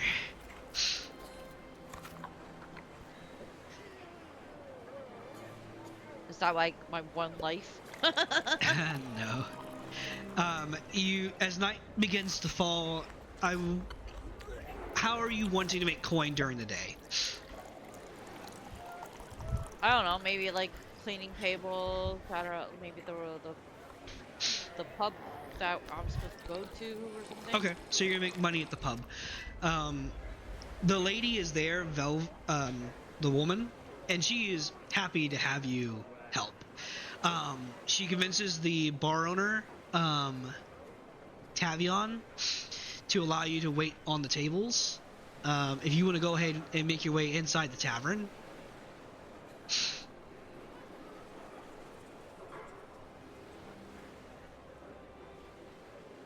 At least that hasn't changed.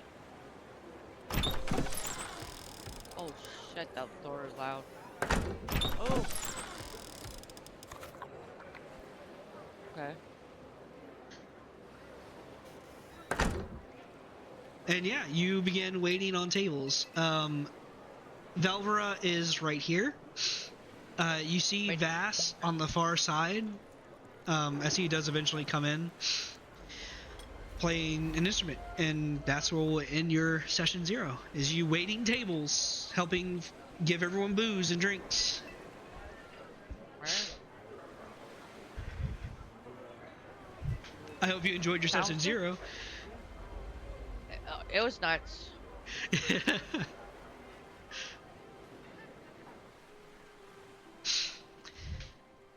It's supposed to be a Yep. little rough because we're cramming a bunch of backstory into a really short amount of time.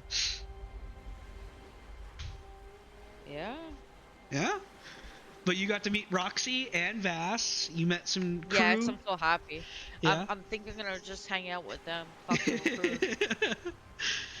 Fuck Crow and all that stuff. I'm thinking I'll just hang out with Vaseline and Roxy. Well, Make some you're music and in the nation of Aline, and his name is Vass. So.